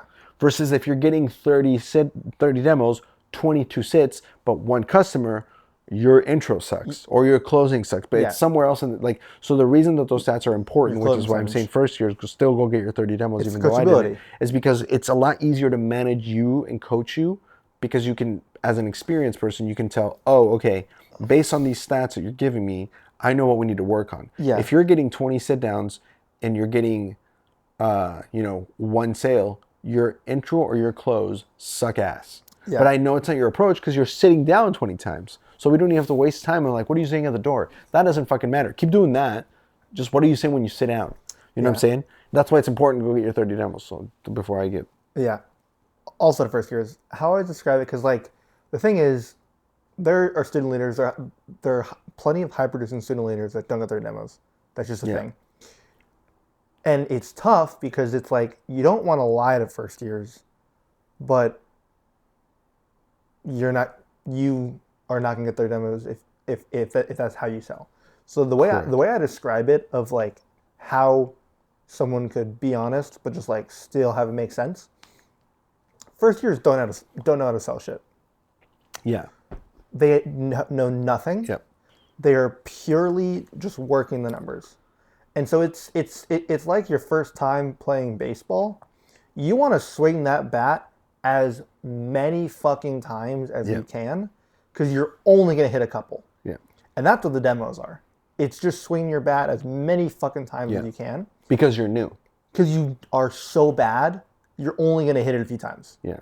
And that's the easiest way to measure your level of effort and your quality everywhere else. Compared to a 4th, 5th, 6th summer, salesperson who's actually figured out a few things about sales, they can take their time, measure up, get a fastball and knock it out of the park a lot more consistently. Yeah.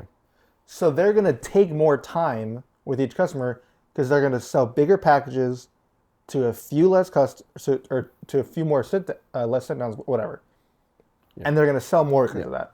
Yeah. And it doesn't make sense for them to just like rapid fire everyone because that's not like getting the juice out of what they're good at. Well, but it depends, right? So this is where you get like someone like Dustin Hillis. It depends how you sell. Yeah.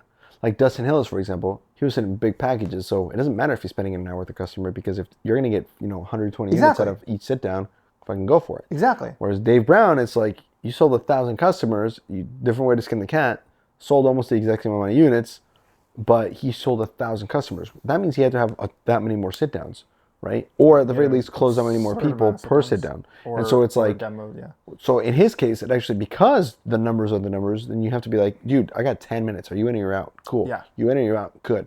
But those people can get away with that because, and again, this is going back before I get some DSM yelling at me because I'm telling people that they have 30 demos. You got to hit your 30 demos again. So we can coach you, so you can get coached on where you're fucking up. Yeah. Yeah. 100%. It's that simple. You can't, like you mentioned the baseball approach. It's like, I don't know what's wrong with your swing until I see you swing 20 times.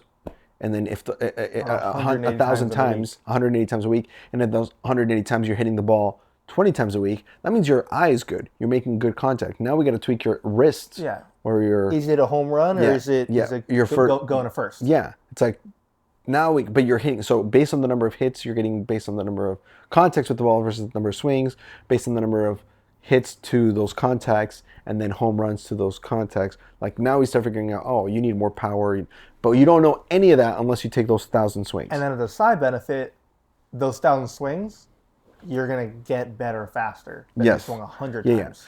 I would say that you're not going to be good at selling books. Even the most talented person wouldn't be good at selling a lot of books until they've at least talked to human contact, grandpa or not, at least 500 people. It just takes fucking time. At least 500 people. Even the most talented person, right? Those are just demos, which means at the very least it's 3 weeks of actual getting 30 demos. Crazy.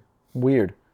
And that's like if you're talented. Some people are not super talented. Crazy. Some people have longer to go. So it's like maybe for that person, the number is 1,000 people. But there's somewhere along the line of hitting 1,000 episodes, like we were talking about at the very beginning. Somewhere along there, you start getting less scared of knocking on a door. So that aspect of it is removed. You get less scared of talking to a person at the door.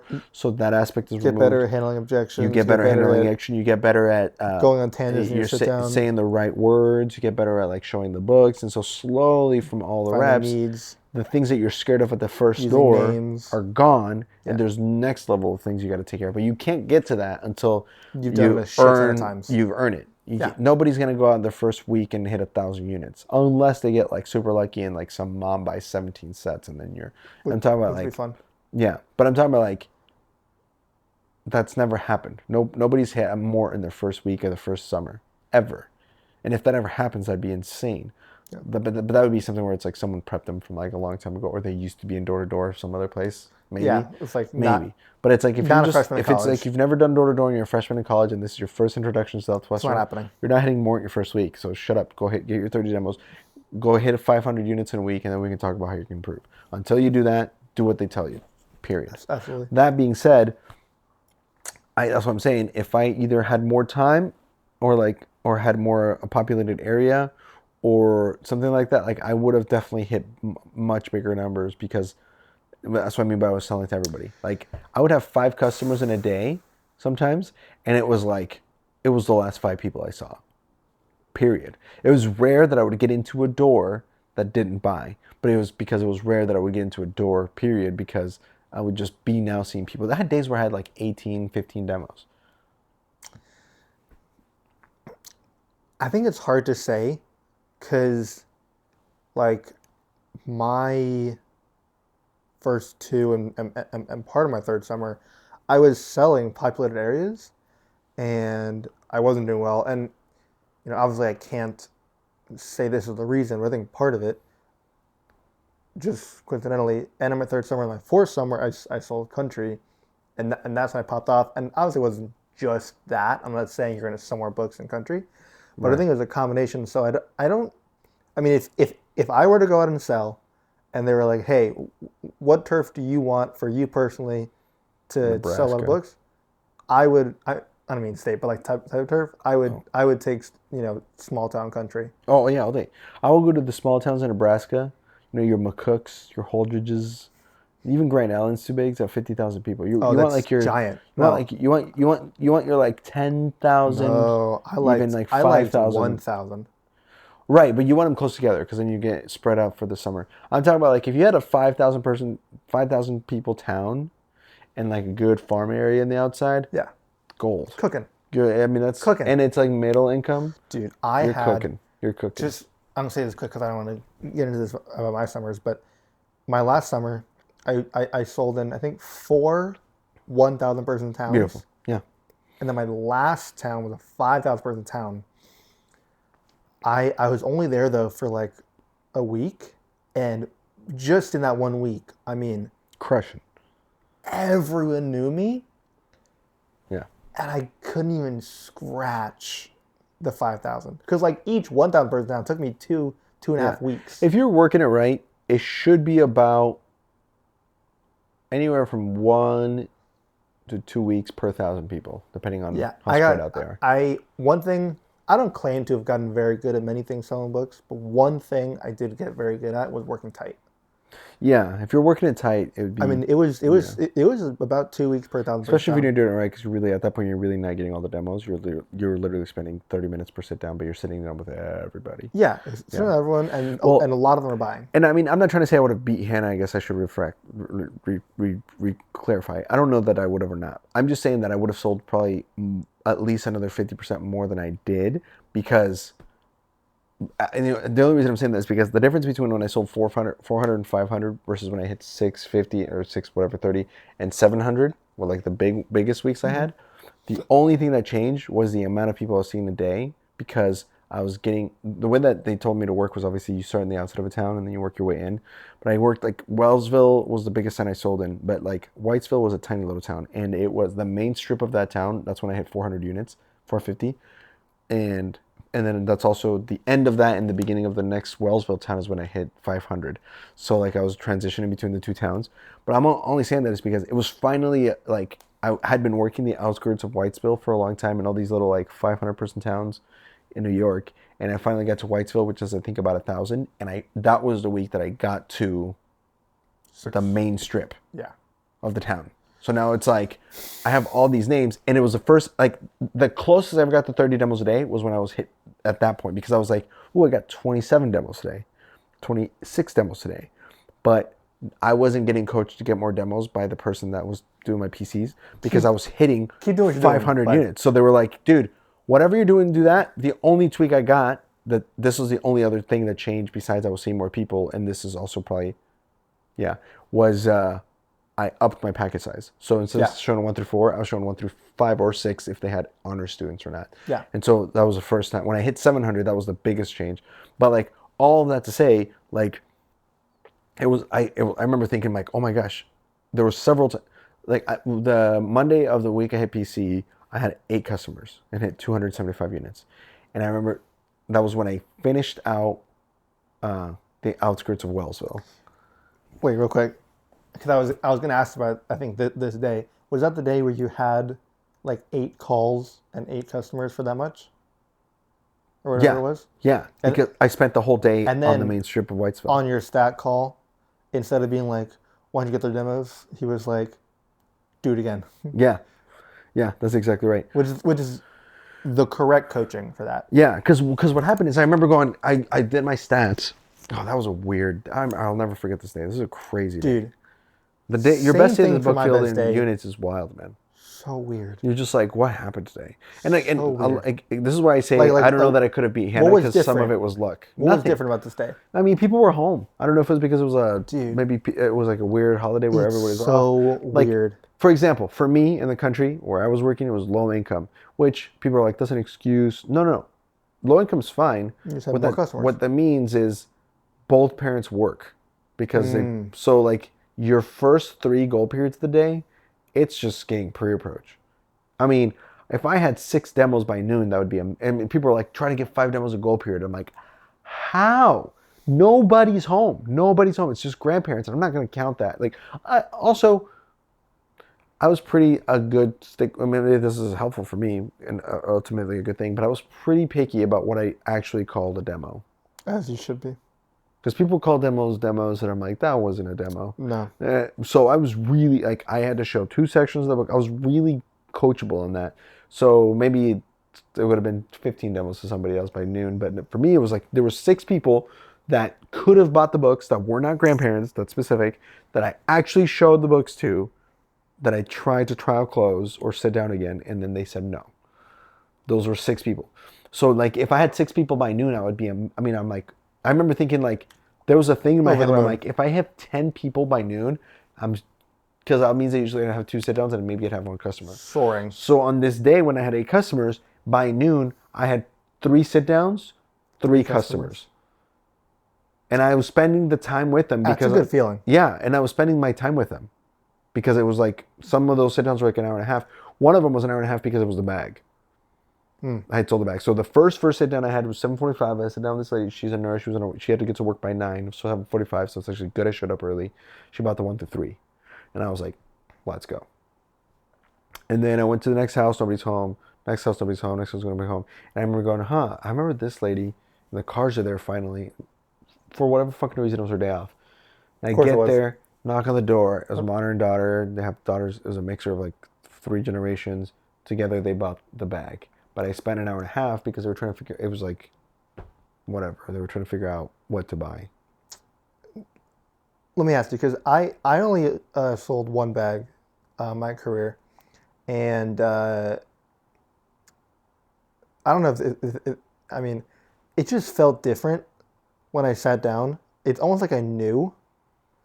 It was just like a combination of like Yeah, the, they have the ages, they're cool, and I know based on the job they have, they can buy they it. could buy. Yeah, And so like, because sometimes I feel like I would be showing a lot, and I was like, yeah, this is nice that I'm showing a lot, but like, there's no way they're gonna buy it. My one bag, I was showing it, and I was like, dude, I'm gonna show everything because I just, for some reason, I just know whatever I show them, they're gonna buy. yeah, yeah. There's that. I mean, there's people you're like, and again, this goes back to after because you've done so many reps, you get to a point where you know You just pick up who on the those people are cues. going to be. Yeah, So there's people who I've sold like I think 5 or 6 bags in my career. 3 of them were my first summer, and the first bag I sold that Monday, I didn't. That was not the case, because it was weird because it was a different family structure. So it was a grandma. She had 3 daughters. One of the daughters had kids already, and they were all living together. None of the dads lived in the house. They were all like, wow. so you had I did have the spread of ages because the matriarch mom had the daughter with the kids, the oldest daughter who was already out of college, but then she also had younger daughters who were still in high school. So that's where like the black books came in. But then the oldest daughter had granddaughters to the grandma who were like infants. Yeah, So what happened is I show up and I'm like, shit, I got a mixture of ages, but I also technically have 2 families here. We yeah. got one mom that has like young Two kids potential and customers, one mom that has high schoolers, high schoolers. And so I was it really what it really was 2 customers that bought the entire kit set, in and one then house. another in the same house they bought the entire big kit set with the CDs. Everything I knew we could sell, they bought. That counts. I literally remember thinking, "Oh, you guys got everything." So Yvette told me this. I just flipped a bag over and I dropped all of my sample books. And this was before they had the one sample book for the kids' books. There was like Oh we had a yeah, sample I book heard of about each. this. We had a sample book for each That's of the horrible. little kids' books. It was fucking That's insane. just rude. Yeah, it was rude. So I flipped them over. And just a pile of books comes out, and I'm like, well, "Let's see what you guys want." And the close was, what are we getting? Because it was literally like, oh shit, like how do I close this? Like, I'm doing 2 set downs at the same time. And finally I got the idea. I was like, what if you get all the black books and then you get all the kids' books? And they looked at each other and they're like, and I'm like, what about the CDs? And they're like, okay, throw those in. And I was like, cool. And they bought the bag. So what like that? It wasn't that like what you're saying. However, my second bag of the summer, it was that way. Because as soon as I came indoors, I was like, oh. You just know, isn't And it you're like, weird? well, how old are your kids? And they're like, well, the youngest is 2, 3 or something. And then the oldest is like 8th grade. I think it's just so And I'm rare. like, I mean, you're going to buy everything. it's like pretty That was also a rare big name. that you The green. just run into a green. family with just like the perfect ages. Yeah. Like sometimes like I guess I get someone back, but sometimes it's like, oh, you have a preschooler, Yeah. one in middle school, and one It, getting ready for like yeah. ACTs. But even better, dude, even better though, is that kind of family is the kind of family that has a power name. Yeah. Oh yeah. Well, because they have That names is a for power all name. the schools. Yeah. So those people, this is actually one of my biggest customers. I mean, they bought the bag, but the reason that they were the most valuable customers, and I'll never forget this, is they were so chill. Like, because like again, when you meet that kind of person, you're like, Just this is not a question of if you're gonna buy. It wasn't that the minute that I said hello to you. Very obvious. And anybody that sold a bag or like that sold a decent amount of books knows have had this these feeling. families. Yeah. But and even people who didn't sell that many books, but like has met these families, you're like, oh, this is a pony. They had a giant trucking business, and it was family owned. But this particular house was the oldest brother who created the company. The brother, there was 3 brothers.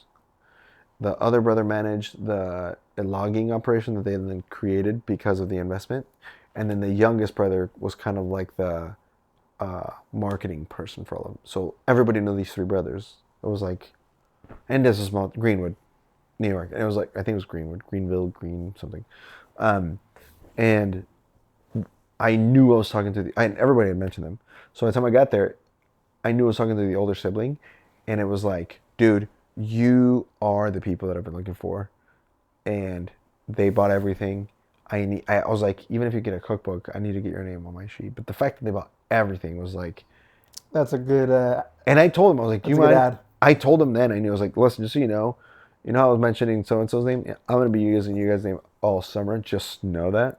Like I was feeling so confident, dude. Sometimes, yeah, And it's dude. like they like you, and they're like they just love. They're like, ah, yeah, you tell people we sent you. when you, I, I, I think this is a good like closer on this topic. But I had this one family. They must have been referred to me 6 times, and obviously could never fucking catch them. Yeah, it's impossible. And their name was the buyers. You need to give them a book for free just to get them on your. And just ever said there was a cool. I couldn't catch them. One day, I'd already moved out from that town, never caught them. One day, I'm working in this new town, but the town fair is going on. So, for anyone that's sold in the country, no one's home. No one's home. And so I was like, fuck this. I go back to my old town to work gravy. I'm driving by their house. I'm like, fuck it. Let's see if they're home. They're home. Cash.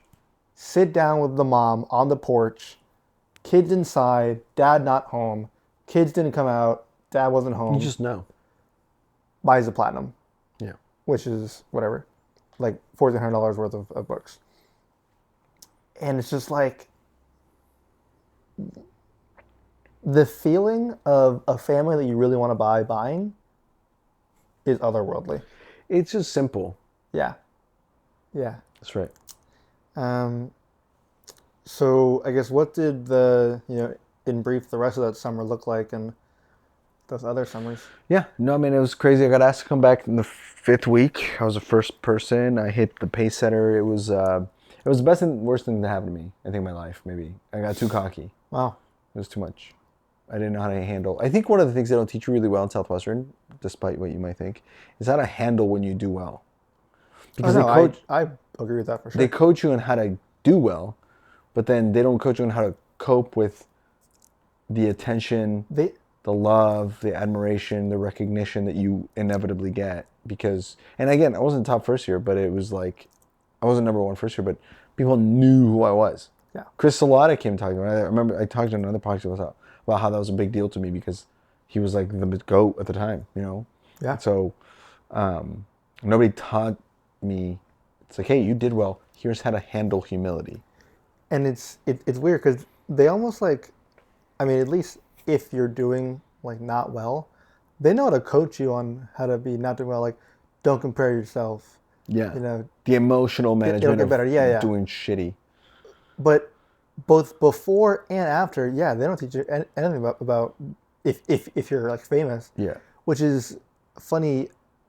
I remember at a check-in after my last summer, you know, where I had done well, at the very least compared to what I used to do.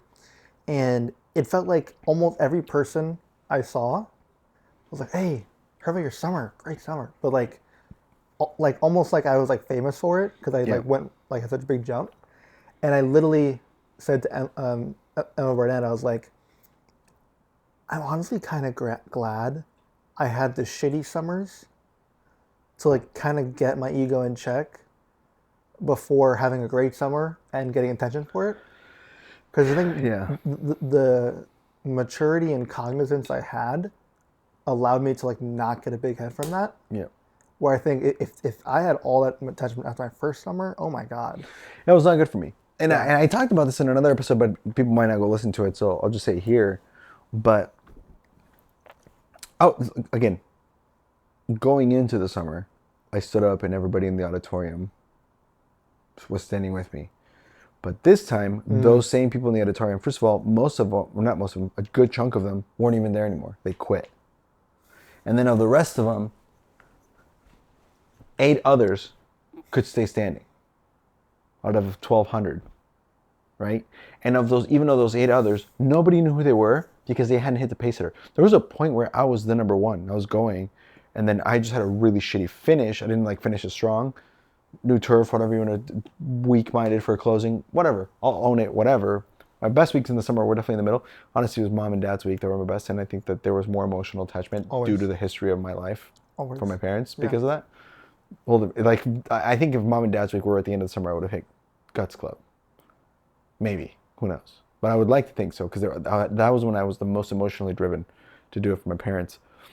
All that being said, I'm still standing there, and even though those 8, only like 2 or 3 of those people knew what it was like to be on the pace setter and to have a target on your back because you were the person that people were like, I gotta catch that motherfucker. And they did. 8 of them did. The other 140 of them did Didn't. not. And that's fine. I'm happy with where I landed. I'm proud of what I did. But what's weird is when you're back at the company at checkout and people are stopping you and asking you about how you did, and it's like managers, and it's like, how do I? So if I was already cocky going into the summer thinking I was hot shit because I was this cool guy, and all of a sudden I was the top of those people, holy shit, my ego just went through the roof. And anybody that's known me since then would probably agree 100%. I'm not saying I'm any. I would like to think I've gotten better at my cockiness. I think so, hopefully. But it's hard to imagine that I haven't, given how unbelievably douchey and cocky I might have appeared or come off as, or actually was at the time, So on the other hand, it was the best thing that happened to me because I had proven to myself, because my emotional driver throughout the summer, after the money and all that stuff, when I started really digging deep at sales school for it, was everything up to this point in my life was impressive because people kept telling me it's impressive that you made it as an immigrant or that you had heart surgery and then you survived and all this. But none of the stuff I chose for myself. To me that was normal because that's what I dealt with. But this was the first thing that I'm like, this is hard. I'm choosing this to be hard and I'm going to succeed at it. And so like it was the first sucky thing that I chose to do that I still came out on top of. And so it's like, all I do is win, baby. And this one feels real because I picked this for myself and then I did this. So yeah, the good side of that is my belief barriers went through the roof. So what I thought I could achieve, what thought I could become, which in some ways I did, in some ways I didn't, the good parts of that confidence still shine through today, despite having 8 shit, summers 3 and 4. Or really even 2 going forward. But it was nice to know that I did well, that I was like at the top of something that most people weren't. I mean, I beat a lot of managers even that summer, Yeah, I'm sure. So it was a cool feeling. Yeah. And then, so you got approached early on, so you knew you were coming back the whole time. Yeah, at that point, it was like, yeah, I'm going to do this. I knew I was going to do this at least through college. Through college, yeah. Because I was like, oh, hell yeah. There's no way I'm not doing it. I mean, why would I go back to the shoe store? Yeah. That sucked. And so you did 2 more summers, took a summer off, and then came back, so 3 more summers. Yeah, I did 3. I did 4 total. Yeah. So how did those other 3 go? Well, my 3rd and 4th, I was severely off schedule, whether physically or mentally, one of each. My 4th summer, I was basically going until I found a customer. So if it was a MUFU, cool. And then I'd go to the movies or I'd just hang out. Or I'd still go do the job. But it wasn't like the pressure of not being a 0 day was gone. So then I'd be like, I don't really give a shit. So, I'd spend longer at sit downs. I was still going to the next store. The 3rd summer, I was like the most off schedule I ever was. But it got derailed my 2nd summer when I got kicked out of a town. It was the first time that I ate shit real bad, and it was like day 2. And I got pulled over. The cops came shut up during a sit down that I was having on the porch. My PR went to hell. And the chief of police told me that if I got another phone call about me again, that he was going to throw me in jail. And I called Yvette like scared because, the part of me that I was like dealing with cops growing up hasn't always been the most fun experience as a Hispanic male in a conservative country or, state. And even though I was in rural Boston, outskirts of Boston, it's Massachusetts tends to be more liberal of a state. It still was not a good feeling when this white, chief of police looking at me with his rosy cheeks, like with serious contempt on his face, going, "I'm gonna have a pleasure of throwing you in jail, you outsider." And even if it wasn't because I was brown, just because I was from out of state, Yeah. Massachusetts is very like there's a Proud. certain culture there. And so I told Yvette, I'm like, Yvette, there's no way someone's not gonna call the cops on me in the Before next the end of summer. couple days before the end, but by the end of the week. Yeah. Like I'm selling in big break. This is new because before I was low income. Big breaks that was different, Yeah. which was comfortable, but like more like I'm a Hispanic male from with out of state plates driving a car that does not Look nice. look nice in this neighborhood that's full of Mercedes Benz and Ferraris or whatever in the driveways. I'm gonna stake out. People are going to get sketched out, and even if they're not doing it because I'm brown, they're gonna do it because I'm from Nebraska. They're gonna do it because I don't look like I'm from here. They're gonna do it because I don't because they know I'm in sales even, like you know how that is. So I got kicked out of turf, and I ate shit for that. And I knew who called me. There's a guy that I knocked on the door at like 9:30. I had no problem knocking on his door at 9:30. I had a kid following me, so I was trying to show him the ropes, but it rattled me. It rattled me that he came out. He was wearing like there's a funny story attached to it, but long story short, I knew he was a guy, and I mouthed off to him because I was trying to be cocky, because I was cocky, and got the cops called. So it was all on me. But there was this. Oh, every time I would knock at 9:30 and going forward, it would be like a soft knock, which is the first time I'd ever done it that way. Yeah. Because before in the country, nobody called the cops on you when you knocked at 9:30. They just either came out with a gun, or they let you inside. It was like Yeah. You're knocking, hoping they don't hear it or yeah, don't answer. that going forward the rest of the summer, unless I had an appointment, which then I got good at getting appointments. So that's kind of what saved me that summer is I was knocking late because I was good at getting appointments. Yeah.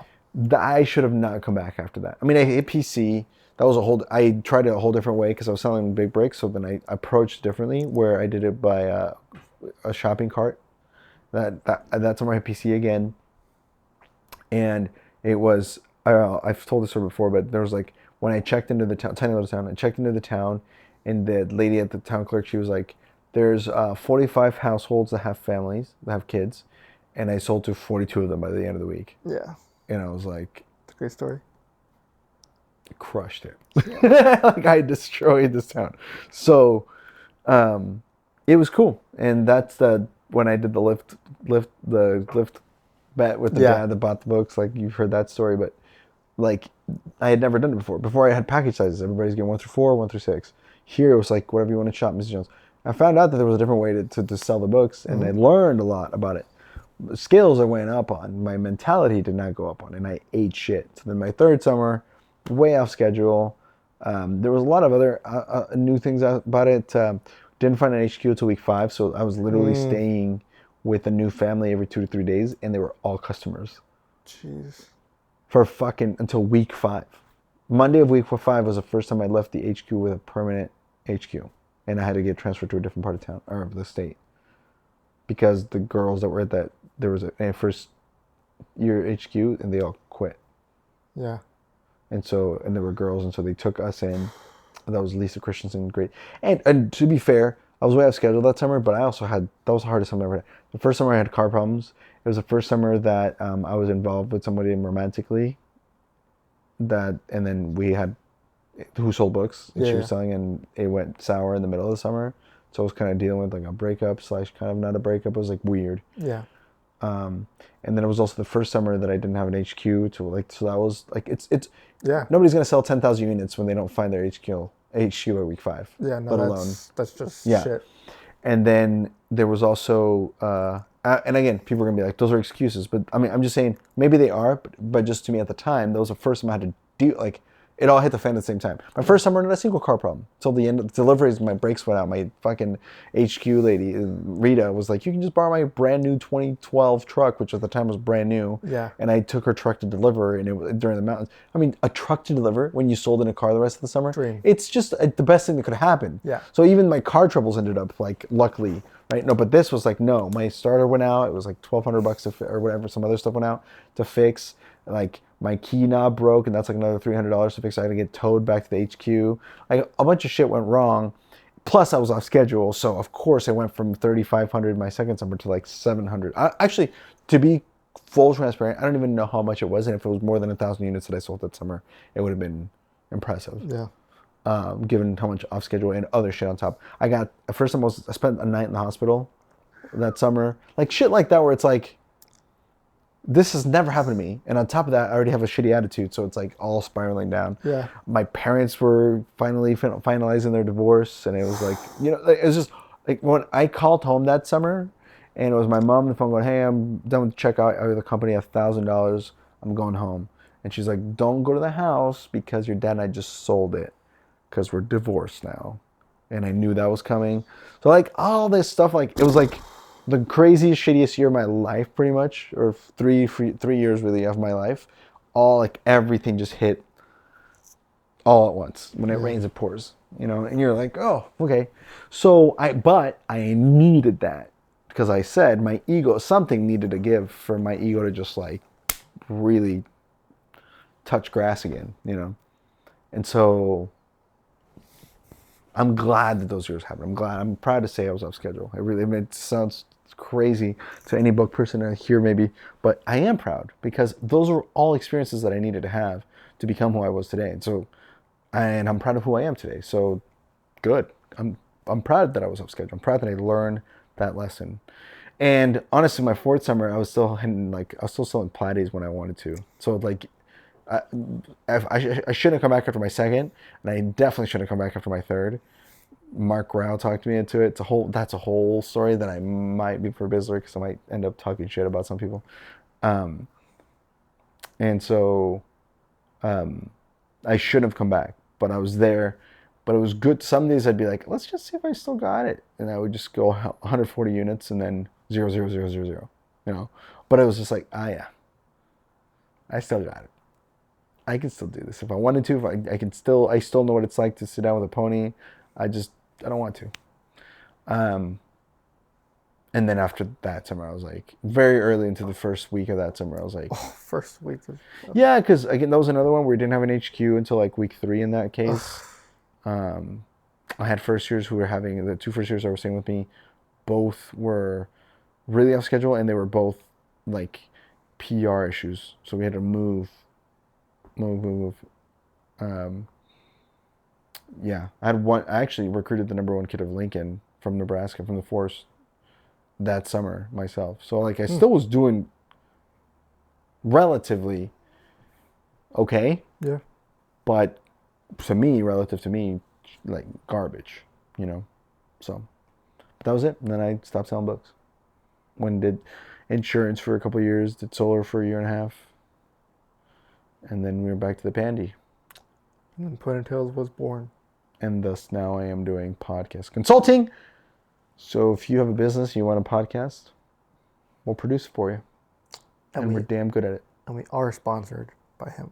And we are sponsored. We're not sponsored by Andres Gamboa, but we are sponsored by Ponytails Podcast, given the fact that this is the Ponytails Podcast. This is. Cool. So that concludes the Southwestern career. That's it. I guess we can, you talked about a lot, we can transition into the final question. I really had one question that I wanted to talk about. Are you also going to do rapid fire, or are you skipping it? Do you want that? No, it's your call. This is your hosting. I don't know them, but I do. I can pull them up if you want. Yeah. Do you want to ask me those, or no? Because I ask everybody these, but I never. Actually, yeah, let's do them. You know what? Yeah, let's do them. Let's do them. I'll pull them up. I'll pull them up. But ask what you were going to ask, though. Sorry. And then we can get into the rapid fire and the ponytails. But like you said earlier, and something I've noticed longer I've known you, is you are incredibly good at making friends and talking to people just like out in the world. And I think, and it's interesting because it's almost like, I don't know if it's more or like different than how most book kids are. So I don't think you got it from selling books, especially since you already were pretty good at talking to people your first week. So I guess, like, where do you feel like that comes from? Because I feel like when someone sells, almost 300 units their first week ever doing this, there's got to be something that they have that kind of sets them apart for that reason. So you're asking like how to connect with people, what my approach is to connect with people? No, just like Like, why do you think you both are so good at that and enjoy it so much? Um, I actually just was having this conversation the other day, and it's because so at the very base is I think I don't know where I learned this in my life. I was young. I was like maybe mid teens. Part of it is my parenting. So my parents, when we moved here, we were the first one of the few Colombians in Grand Island, Nebraska. And as the years went by, pretty much every Colombian that came after us stayed at our home at some point Mm. for sometimes a week, sometimes months until they got on their feet and they were able like nobody in our mentality was nobody should have to go through the shit we went through. So we're gonna be welcome Wow. people into our home. So all that did is build community. And at a point, our house was known as the Colombian Embassy. And in Christmases, we celebrated like Colombian custom does, which is like 9 days before Christmas. You go to different people's houses. But the first Christmas we were here, we couldn't go to anybody's house. Yeah. So by the time we had enough nine households that we could go to before ending up back at our home for the Christmas Eve party, um, we like built this community. So like my whole life, I've been like used to talking to people who are like from different places doing different things and just like accepting them for who they were. We had people who were poor for all sorts of different reasons who ended up on our couch and in our spare bedroom. So some of it is that, and then some of it is I just genuinely have people have curiosity in different ways. I think that's what makes them like people who are curious about fossils are the ones that end up becoming archaeologists. You know what Mm. I'm saying? People who are curious about whatever. But my curiosity is in people, and that was one of the things I did enjoy about the job was the people that I got to really meet. And so some of it came from Southwestern, but I learned I learned that early on that um, there's like a Venn diagram between every person that ever existed. So like your Venn diagram of your life and the Venn diagram of my life, or like, I guess the circle of my life and your circle of life, the Venn diagram that they shape. There's always, even at the very least, there's got to be something Some sort of connection. like Hitler. I have very few things in common with Hitler, except for I also like art, or we both published a book. Facial hair. We have facial hair. Like at some point, something crosses, right? Comedian compares himself to Hitler. No, it's just my point is there's nobody. There's a quote that I read that was like, if you could read everybody's life story, like in a book, like a memoir, there's nobody in the world you couldn't love. And so that's kind of like my mentality towards it is be curious. But the problem is Ted Lasso. My favorite quote from there was "Be curious, not judgmental," which is actually a Walt Whitman quote. But when he said that, I was like, I feel seen because that's how I've always approached people. And I think the second part of that is not being judgmental. So it's very easy for my morals, my principles, my values, my faith, my beliefs to be projected onto someone and for me to judge them based on what I perceive is the truth. But here's the deal. Even if I'm right about where we go to when after we die or how you usually raise your kids or how even if I'm right about all of those things, right is such an arbitrary thing. But let's just say there is a correct way to be a parent or a correct way to follow a God Mm-hmm. or whatever. Let's say all of those things are right. It is not my job to tell people to be like that, like me. It is my job to try to understand people of why they are like they are, regardless of what I think of them. So, for example, if I meet a person that that deals is a drug dealer, right? Society would tell us that that is a quote bad person, right? But who are we to say, even as a society, given right? We were just having this conversation about ethics and morals, right? And what you think is immoral and what you think is moral and what you think is ethical and what you think is unethical is you. And all of these things are subjective because you can find an excuse for everything. You should never murder. Yeah. But what if like someone's like trying to kill a little baby and the only way to stop him is to kill him? You know what I mean? You get these like moral things. So to avoid all that bullshit, my approach to it, I'm getting to tangent, but my approach to it, knowing all that is I'm going to be curious about what you do and I'm going to be extra careful to make sure that even though I might agree or disagree with how you do it or why you do it, it won't interrupt me from trying to understand you. And that's it. That's literally it, which is why I can have a conversation with someone who is a drug dealer or someone who does pornography or someone who is a preacher or someone who is a firefighter. To me, it makes no difference because we're all human. And so by default, we're all great and shitty at the same time. It doesn't matter. And so because none of that matters, I am curious at will without having my predispositions of what I believe is good, bad, ugly determine that. And that's it. That's the answer to your question is how where that's my entire approach is be curious and don't be judgmental. And judgment comes from what you think is right and or wrong. And so forget what you think is right and wrong and don't worry about what the person's saying, even if it's insulting to you. That's what's helped me approach it that way. Now, ultimately, as I alluded to at the beginning of the episode, this job has sharpened that skill, I think, to a new level where now when I would meet people, I would like to tell them all about me as well. I would like to learn about them, but then the second half of that was, and I wasn't judgmental, but then I would expect them to want to be curious about me and then also not be judgmental. Expected curiosity. Yeah, and so I gave you curiosity, so give me curiosity, and I wouldn't always get it, so I'd judge people for that. Or I would get the curiosity, but then they would judge me for that. So they would share with me all these things about like what they thought. I believe that Trump should be president, for example, to make it political. And I'd be like, okay, that's fine. I mean, I don't agree with you, and I'm not judging for that, you for that. That's fine. But then I would tell them I think that Obama should be president or whatever, whoever, Biden, Hillary, whatever, or Bernie, whatever. And they'd be like, oh, you're a liberal. It's like, okay, but I didn't judge you, right? So I was running into a lot of this sometimes, but my skills now through the podcast have gotten me to the point where I can be curious and non-judgmental and either not expect curiosity back. And then if I do get curiosity back, even though I didn't expect it, to be able to come off in a way that I'm also not going to be judged. And that's been the real like ultimate connection that I've made, at least up till now. And I don't know how much more, or I'm excited to learn the next level of whatever connecting with people is. But I think to answer your question, that's how it's evolved into what it is now that you witnessed when we were in. I also don't do it intentionally. I just do it opportunistically. Yeah, so if it's a male, old, young, female, black, white, it doesn't matter. Like, if it's a human, I will connect with them or try to. Yeah, I mean that's what I noticed the most.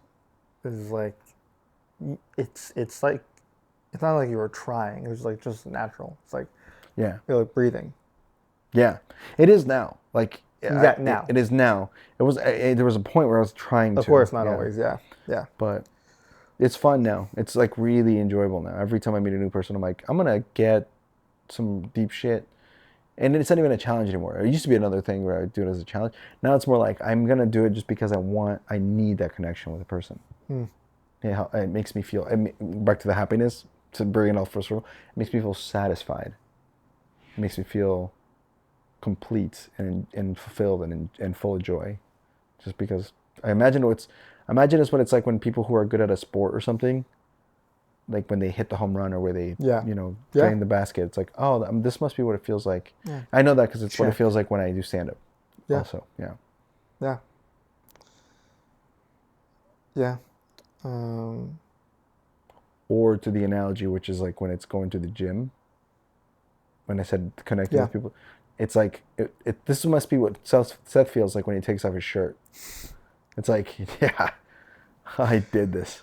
Yeah. I worked for this, and now it's a joy, and now it's like, look at this. This is the results. I am good at this. Yeah. I like the harder it was, the better it's going to feel. He's ripped. Yeah. He is. God, he's bumpy. Also, a great book, Build the Life You Want. Pretty solid. Well, how about you say we get into some rapid fire questions? Yeah, I sent them to you. Did you see them? My phone is on Do Not Disturb. Oh, wow. I can pull them up. Okay. All right. First question. Yep. Favorite state that you sold in? New York. Heard great things about upstate New York. Amazing place. Yeah. Close second, Vermont, but New York. Vermont was prettier. Shout out Wisconsin. Thank you. Favorite kind of turf? Country, big bricks. Middle high income country, no doubt. Not super spread out though. Like where within 1 mile, you can see at least 3 houses. There's 3 houses in a mile? Minimum. Oof. A mile is a long way. Oh, I know. I worked square mile like You're hoping 5 a mile? at least one. Oh yeah, anything more. If you have to travel more than 2 miles to the next house, Yeah, that's pushing shitty. it. I think 1 a mile is pretty solid. But if you get like 3 within Oof. that mile, and they're Oof. all middle high income, where Oh. the money objection is relevant 30% of the time, If that. I'll sell 10,000 units on that tomorrow. Yeah, no, it's solid. Done. Speaking of selling 10,000 units, favorite advanced sales. Bill Zizzy and Dave Rosen. Zizzy Rosen is unbeatable. Yeah. It's unbeatable. It's like a different tier. It's just different. It's so It's like you have all the advanced sales, and then Zizzy Rosen. I will say another close one is, I don't know if it was the same one or if he had two different ones, but if it's two, both of them. Mark Rao. The one where he opens up with Michael Phelps. Yeah. Swimming He loves Michael 10,000 meters every day. He loves that. Except for Christmas each year. It's so good. And then the one where he talks about, I don't know if it's the same advanced sales tip, but the one he talks about where he's the football game, all the big animals versus the little animals. I don't heard that one. Dude. Okay. But I've heard of that story. Real quick. All the big animals are playing the little animals. They're getting smushed at halftime. By halftime. So all the little animals go into back the second half. And the squirrel all of a sudden has the ball. And boom, the elephant gets tackled. And the rhino. And then the ant has the ball. And then all of a sudden, boom, the rhino gets tackled. And he's like, what the hell? And then the little animals end up winning. And then the locker room afterwards like, holy shit, what happened? What a comeback. Like, we were getting creamed by the big animals. What happened? And the coach is like, all right, hold on. Who took out the elephant? And little centipede in the back just raises one of his legs. Yeah, that was me. Damn, nice play. Okay, but who took out the rhino? Same corner of the room. Centipede, probably a different arm. He says, raises another. A lot of arms. That was me. And he goes, okay, but who took out the tiger? Same centipede, that was me. He goes, dude, where the hell were you in the first half? He goes, I was lacing my boots up. I was lacing up my cleats. I've heard that one. So funny, dude. Oh, man, I would listen to that all the time. Mark Rao had some good Mark Rao had the best stories. It's unfortunate that he's still a director of sales because whenever he's done, and if he ever wants to come on here for whatever reason, he is a phenomenal storyteller. The story about when they went to the Florida basketball game. Have you heard this story? Yes, I've heard that one. Oh my God, dude. You got the bear. Yeah. I mean, he's got pulls you in. Yeah. It's obvious why he sold so many books. I mean, he's a phenomenal storyteller. Yeah, his storytelling craft is superior. That's all sales is storytelling. Yeah, it was good. So that was, but Bill Zizzy, but close second is that. Yeah. Or his, even though it's I hope at this point it's a joke, but the male speech, the men's meeting. Yeah, I mean, it's not a story as much as like a speech. Yeah, but just I hope it's a joke at this point now. It's gotta be. But it's gotta be a joke. It's gotta be a joke. But it's good. You know what's not a joke though? What's that? The men literally making the meeting the year after the woman made a meeting. Yeah, holy shit. They were like, well, if they get a meeting, we gotta get a meeting. Oh, but I mean, it's funny to think back now. That wasn't a joke. No. Now it's the rest of it is funny. It's just more for fun. They still do it. It's really funny. It's so funny. Okay, favorite HQ you had? You got Rita. You got Lisa Christensen. Lisa Christensen. Yeah, Lisa Christensen, Emmaus, Pennsylvania. Adult. She's, epic. Favorite? Dude, I gotta tell you why real quick. Lisa had hosted Book Kids before, so she had this like routine down. Oh, she had a system? She's like, our garage shed is available if you need to place your books. Like, she had every aspect of being a manager. Storing books at your HQ? Amazing. And they were so cool with it. Chef's kiss. And then on top of that, this particular year, Lisa had just made a transition into plant-based food only, so she was like vegan pretty much. But she was trying to learn cuisine and taking classes on how to cook only vegan food. And during the summer, she had a 12-week course.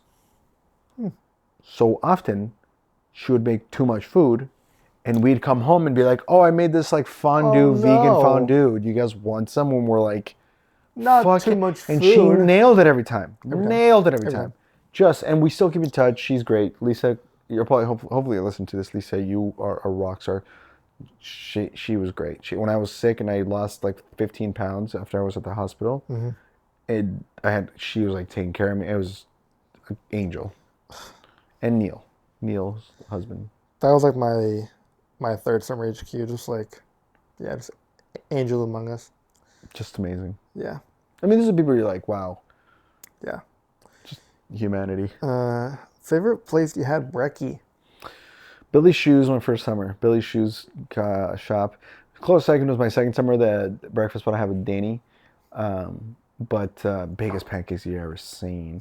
But You're insane. but yeah, Billy's Shoes. They did execs with us at the end of the summer. Eating shoes. Okay. And it was when I was kicking ass, so I'd walk in. Yeah, And just I feel like usually our breakfast spots are tied to how many crush books it. we sold Yeah. that week. But it was everything about my first summer was like picture perfect. Yeah, your The HQ wasn't amazing, but like it was awesome. good. And I ate enough shit that it was hard, but it wasn't like, but I didn't eat, like have car problems, anything like that. And like everything went perfect relatively. So yeah. Favorite follow day? You following or being followed? Ooh, Didn't you follow Danny and Speak Chinese? yeah, that was a good day. That was a funny. Danny found out. I don't know if I told that story on the Ponytails I don't know. podcast. I've heard I think I told him multiple when he times. was on the show, but so I'll pick a different story. I'll just pick a different day, just because that's my favorite. But just for the sake of the episode, to tell a new story. And I think I've told this story before a long time ago. But I was following Steve my second day of the summer, first summer, and we stopped at a house and needed to take a shit. We were talking to Mr. Fox, who in Olean, New York, or I don't know if it was Olean, whatever. Steve's territory. And Steve went to use the bathroom. Old guy, served in World War II. He was like 90. And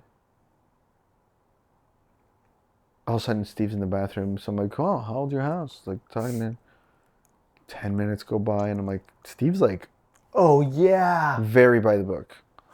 Steve's by the book. remember the So story spending now. 20 minutes at a non-prospect's house is not ideal. No. 20 minutes go by. I'm like, what the fuck is happening? And we're standing, there's the door. Mr. Fox and I are sitting right here. He can't hear very well.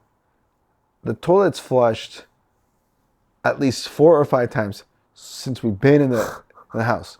And I'm like, what the hell are you doing, Steve?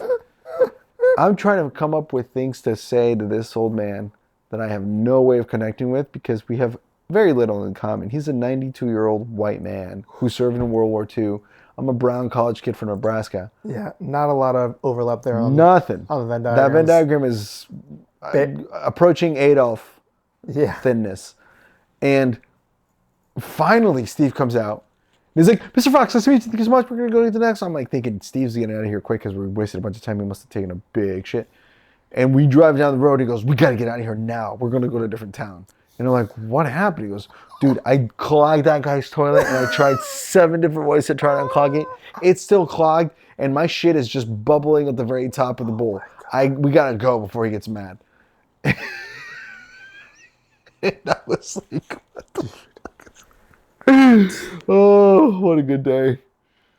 And then the only customer we had that day was one that I sold when I was knocking for how they give you the bag for like 1 or 2 doors Yeah. for like 30 minutes. Yeah. First door, get a sit down. She buys a 1 through 4. It takes like an hour, which is the only feedback Steve could give me. It was like, you always take this long with your customers? I'm like, yeah, but they always get a 1 through 4.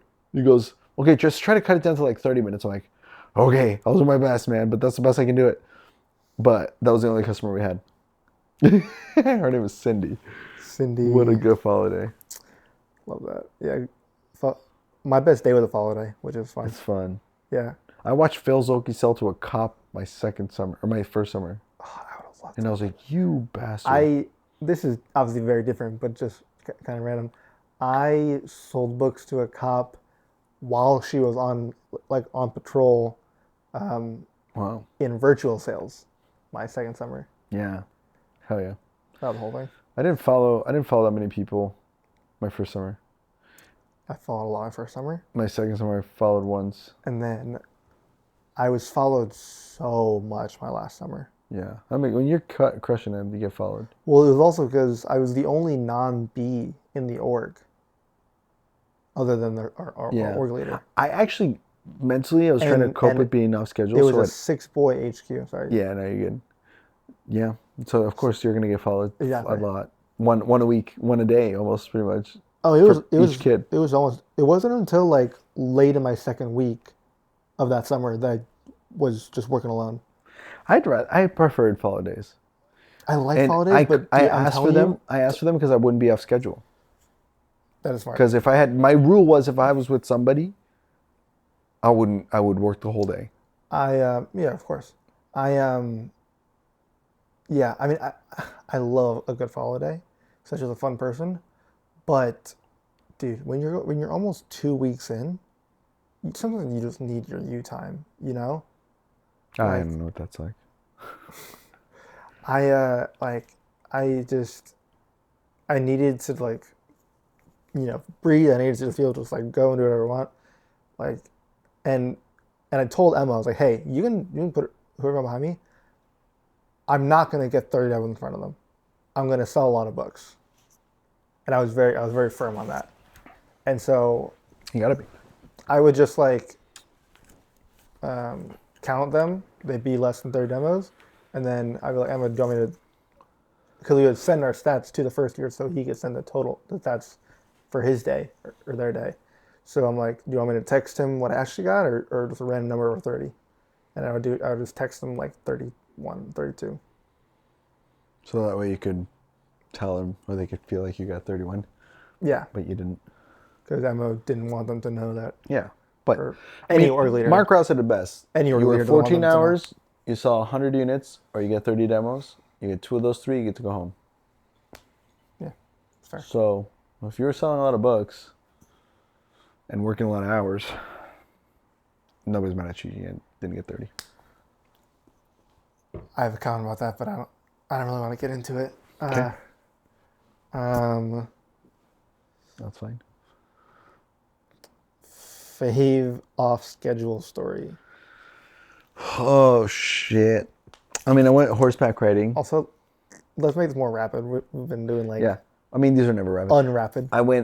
Rapid is because it's the first thing that comes to mind, not because okay. the questions are answered fast. But these are going faster than most rapid fire questions Okay. I normally get. I've been trying to do rapid. No, you're good. You're good. I'm not gonna mention who it was with, but I went to the movies with a girl in the bookfield. That was a lot of fun. Nice. Yeah, I'll just say that for Yeah. now. I mean, there's a ton, but that's one of them. Fave sales day. I think that was the day that I had a family. It was the first domino of my journey in my faith. Was when I had a family late night, one of those, Like, and then they review? bought, but prayed for me, fed me chicken. really cool people. Yeah, no, that makes sense. That's big. Oh, this is a good one. Biggest family by like number Yeah. in the family. This number has changed. I know 'cause my now record, but- This number has changed because I can't. I think it was. I want to say it was 18. That's pretty It might good. have been 16. That's pretty good. My best. I think it was 18 with. I think the reason I get confused is because I count the number of kids versus the number of total people in the family, and I want to say it was 18 kids, 20 total, or 16 kids, 18 total. I can't remember now. My biggest was 12 kids. It's crazy. I mean, I sit down with his mom. Absurd. The guy was the district, so like higher up on the channel of AutoZones or O'Reilly's. Like it was one of those car Yeah, which parts Chain places shops. changed, and he was like the manager of the Northeast. that's pretty So good. he was like, That's pretty good. he was, yeah, I mean, he was. You had to have an income to fucking feed, say, 18 kids. You do. I don't remember exactly how many kids. I remember the age range. Oldest was 21. She was in college. Were they all their kids? Yeah, they had another thing that confuses me is they had 2 of them were adopted, so I can't remember if it was 18 kids, but 16 were theirs and 2 weren't. Oh. But the youngest was like 9 months, and that was the range. She had Still 2 sets kicking. of twins, and I remember at one point I'm like, hey, they bought, and I was like, 2 sets of twins will rack your numbers up fast. dude, I was like, That's a what 2-for-1 does special. breakfast look like? That's a 2-for-1 in your special right there. house? I cannot imagine how you even cook breakfast for fucking all these kids. Cheaper by the dozen. dude. How does dinner work? When you go to a family trip, I asked him, I was like, so what do you, so we rent a school bus. Like, They have You to. have to. There's no other option. I'm sorry they don't just buy one. Just imagine that if each kid had a decent piece of luggage for to travel in. Just how much space you needed in luggage alone. It's insane. It was insane. I'm like, how do you? She goes, it's 50 grand to go to Disney World. Flights, tickets, Flights, going through security with babies and Imagine. How could you do it? You have to. You just can't. You can't. And no way you love them all the same. You can't. You gotta have favorites at that point. If you have 3 kids, you go, I love all my kids the same. Yeah. If you have 10 plus, one of them is your least favorite. There's no fucking way. It's too much variation. Or at the very least, one of them is your favorite. There's no. Statistically speaking, you can't know 10 people and like them all the same. No. Oh, I do. No, you don't. You're lying to yourself or your children. No. Move on, lady. Go ahead. Yeah. No. Most famous person you met? Mario Andretti. I've told this story a lot of times. So great story. Yeah. Go check out any episode. Jack Harlow. Yeah. Yep. Okay. Well, ladies and gentlemen, it's the moment we've all been waiting for.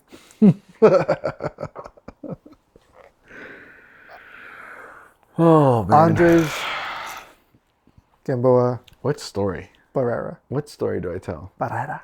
That's right. What is your ponytail? We talked about earlier. Which one? Which one? You tell me. I mean, there's the one. I love a good and then they bought story. But the other one's just so good. I have to tell that one. Danny says that was the best book story he's ever heard. It might be. I can't believe this happened. The ponytail of all ponytails, ladies and gentlemen. Take it away. If you have kids in the car. If you just have kids. Hug your mom after this. Yeah. And if you don't have a mom, sorry for your loss. Just tell a story. I gotta take a shot before I do this. Well, stories. Wild. I don't know. I mean, listen, I've heard. You can't make it up. As you can imagine. You can't make it up. You can't. First of all, I can't have made this up. I don't know that I. Honestly, if I'm making this up, I'm more proud of my creativity. A Hollywood script comedy writer couldn't write this up. I would be, like I said, I'd be proud of my. Yeah, inventiveness. And creativity for that. I mean, Oh my God. Just give it to me if it's fake. Yeah. Oh, because it's so creative. Maybe we're overhyping it. No, you're not. Okay. The amount of things that occurred, you're not. You're not. All right. Fourth summer. I am selling in a town called Enfield, Connecticut, which is bordered in the north by Massachusetts. And so it's like one of the suburbs of Springfield, Massachusetts. Fun fact, that's where the Basketball Hall of Fame is. Nice. No big deal. One of the Springfields. Off schedule that summer until I got a. Or sorry, I would mentally off schedule. So I was trying to avoid people. My approach was shit. On this day, I felt, you know what? Let's have a good day. Going so far, everything's good. Run into the series of houses, and it's one of those doors where the screen door is closed, but the main door is open, so you can hear into the house. But you know what I'm talking about, like the screen door. Yeah. And I'm so hyped to have a good day. It's like I found a way to really get into it today. I'm like, you know what? Today's a good day to have a good day. Let's go fucking kill it. So I'm back on my on mode, which means I'm sprinting to the door, oblivious to things going on around me, which isn't important. I think if I had been in a different attitude and I was just going through the motions to knock on the door, this story wouldn't have happened. Thank God. So I guess here's the case for making a case for if you want good stories, be on schedule. Do it well. So, and I you know, when you're running, you just drop the bag. Yeah. Anywhere on the porch. Just like, fuck it. Along the way. It is somewhere. There's like, you know, you don't have time to place it pretty. You just drop it, you knock on the door, you step back 3 times, and you're like, let's go. So it's a small little porch, probably this not even bigger than the area that this couch takes up. And as I finally like settle, because you're just drop the guy, knock on the door, breathe, and I finally hear what's going on inside the house. And through the screen door, I hear, and I'm like, oh no, no, no, no, no. This is terrible. This is terrible. Fuck. Oh. I should probably just leave. Hopefully they didn't even hear. They probably didn't. Clearly, they were too preoccupied to have heard my knocking. They had like those watering metal pail cans, and the porch was not like, it had stuff on it. Yeah. And so I was like, shit, I gotta get out of here. So in the same hurry that I got there, on top of what I already was trying to like sprint to the next door, I was already like extra edgy because I'm like, this is very uncomfortable. Yeah. So I just pick up my bag, and because I just threw my bag wherever it was, the strap, I don't know what caught, to be honest, to this day, I still don't know. Something caught this metal pail that is used to water your plants. Yeah. And so when I went to grab my bag, it just went cling, cling, cling, cling. And the sound from inside the house stopped. And I just hear a, hello? And, oh, fuck. So I go, hi. Can I help you? Like, yeah, I'm doing some stuff with education. Mind you, the approach was fucked at this point. I'm so like out of my element right now. I'm thrown off. I'm like, yeah, I'm just selling books. This is some book stuff with education. It sounds like you're busy. I'm so sorry. Wait a second. Just 1 second. Fuck. This is the last thing I want to do is spend time here. Right? Yeah. So she's like, I hear like shuffling like this, like, okay, come on in. What do you do? Let me stop here. What do you do here? Because if the answer is anything but go inside the house, it's wrong. If you're asking what is the best thing to do to sell some books, it's to leave. But if you're asking what I would do because I want the best fucking story possible. I mean, this did cross my mind. I mean, at this point, you go in the house. You can understand at this point, when she says come in, this is, by the way, this is the most detail I've ever told the story with. A lot of things went through my mind. I'm sure. And remember, I love being funny. And for the sake of the story, for the plot. I'm a martyr. For the plot. I do it for the plot. For the plot. So the first thought was, I should probably just leave.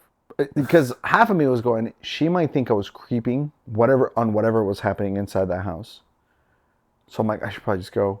But then the other part of me was like, I need to know what was going on inside this door. And then third, regardless of how this ends up, this is going to be a good story. Great story. Boy, was I right. you were I go inside. I was like, here's how you know. If you did leave, would have been a great story. Yeah, at this point. Already a good story. There's another half. Dude, I'll tell you what, and this is not to do a spoiler. This is not a spoiler of what happens next. But I'll tell you right now, when all of the rest of this went down, when I left this house, my immediate thought when I got in the car was, besides, holy shit, I can't believe this happened, was this stat call is going to be crazy. No stats will be discussed. Nothing. I told Danny, I was like, actually, I had a 0 day, but I got to tell you the craziest thing that's ever happened to me in the book field. And he goes, okay. And Danny was the OL, so I was reporting to him. Yeah. And at the end, from that day, he's like, that's the funniest thing that I've ever heard happen to somebody on the book field. Please. So I go inside. Now, remind you, the approach was not solid. Came inside. I came inside. I too came inside. And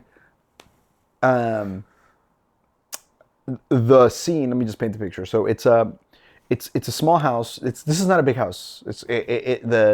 maybe a 2-bedroom, 1-bath, maybe 900 square foot home. It's just a little house. Not big.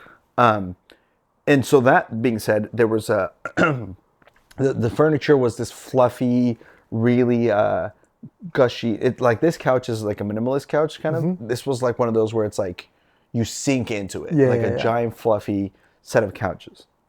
It's a woman who, to her credit, relatively attractive compared to most moms. Plus, I'm sure book goggles is contributing. Plus, the sounds that were coming from the house also probably contributing. But generally speaking, there wasn't like what I would traditionally call unattractive to me, anyway. Yeah. To be fair. And then that's it. There's a TV in the kitchen, and I'm like, huh, okay. So she's like, come in, sit down. So I sit down.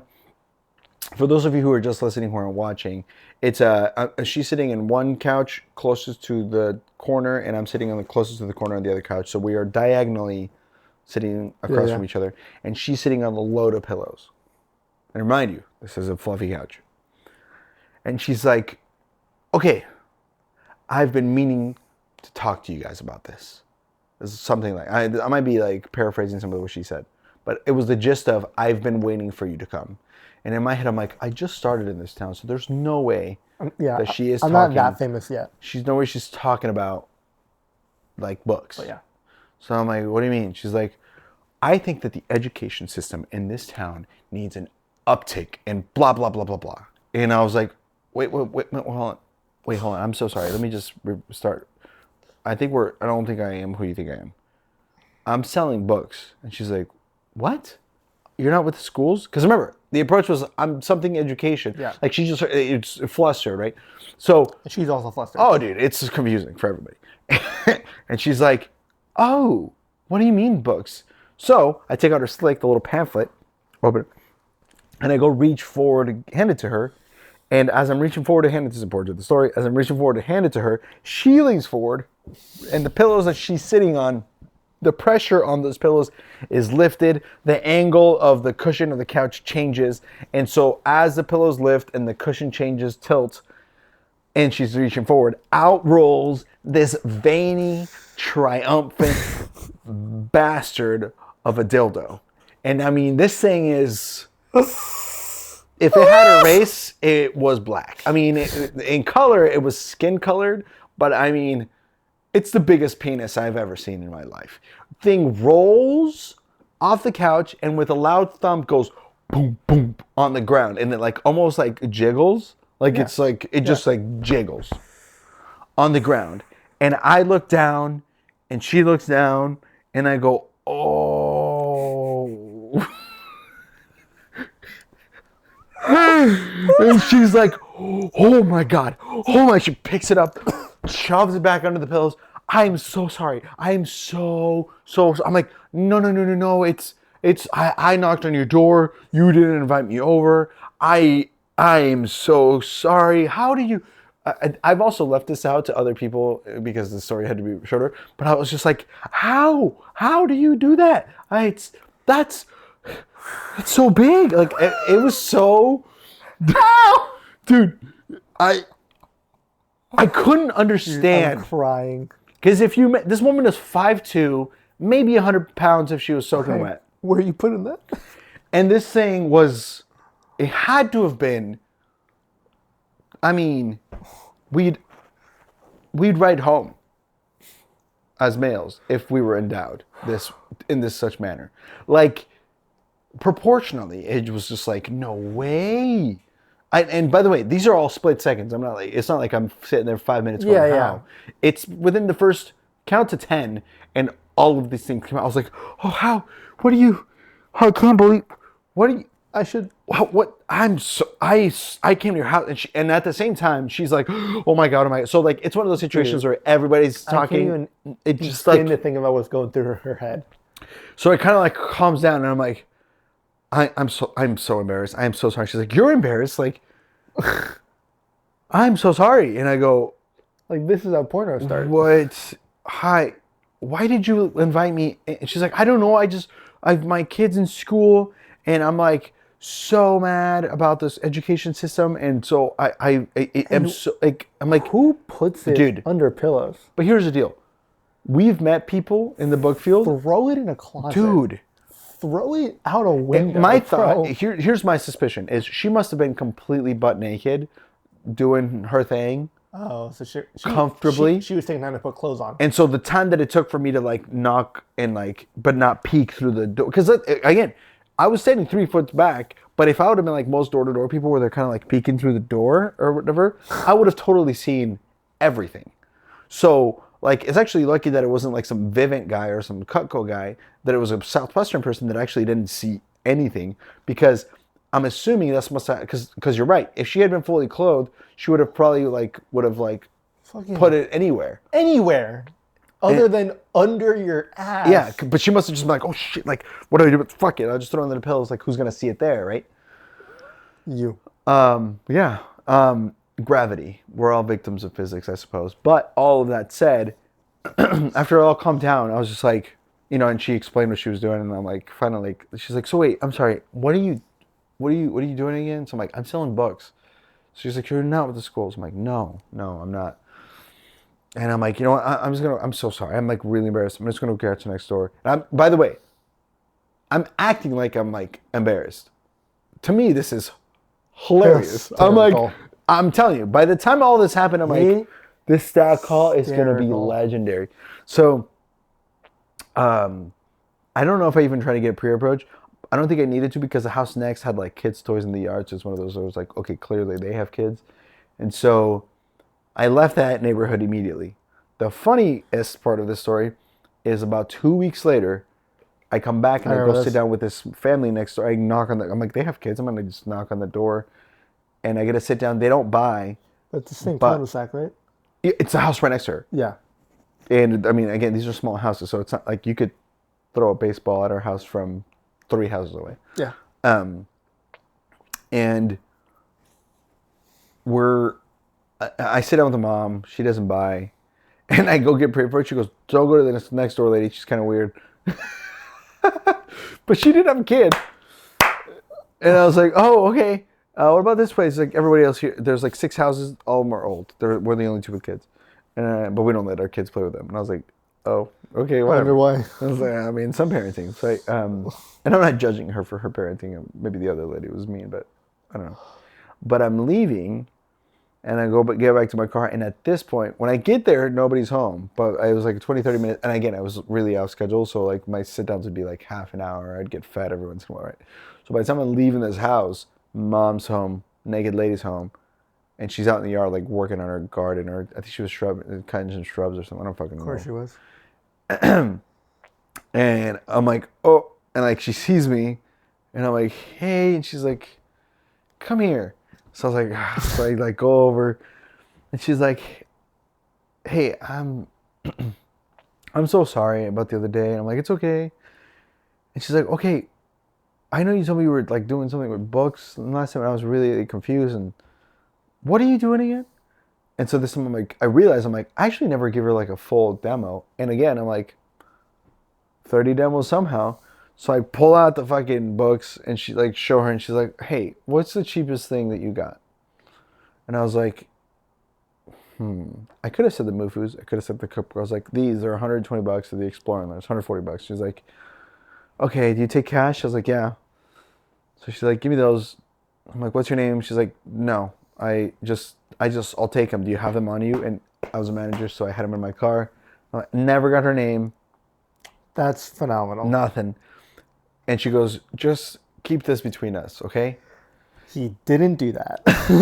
And I was like, I mean, I don't think I ever agreed, but I was like, I mean, I don't know, man. I don't know what I said. I was like, all right, that'll be $140. She definitely didn't tell me to share this story on a podcast nearly 8 years later, but it'd be weird if she did. Nobody would know who she is. But you don't know who she is. I don't know who she is. I never got her name, nothing. Like it was one of I don't even know if I wanted the name. And also because I don't know if I wanted her to have my name. Because at this point I was already more like, I'd already processed what happened, and in my head I was like, I don't know if I want her to like, what if she calls the company and like complains that I like intruded or something?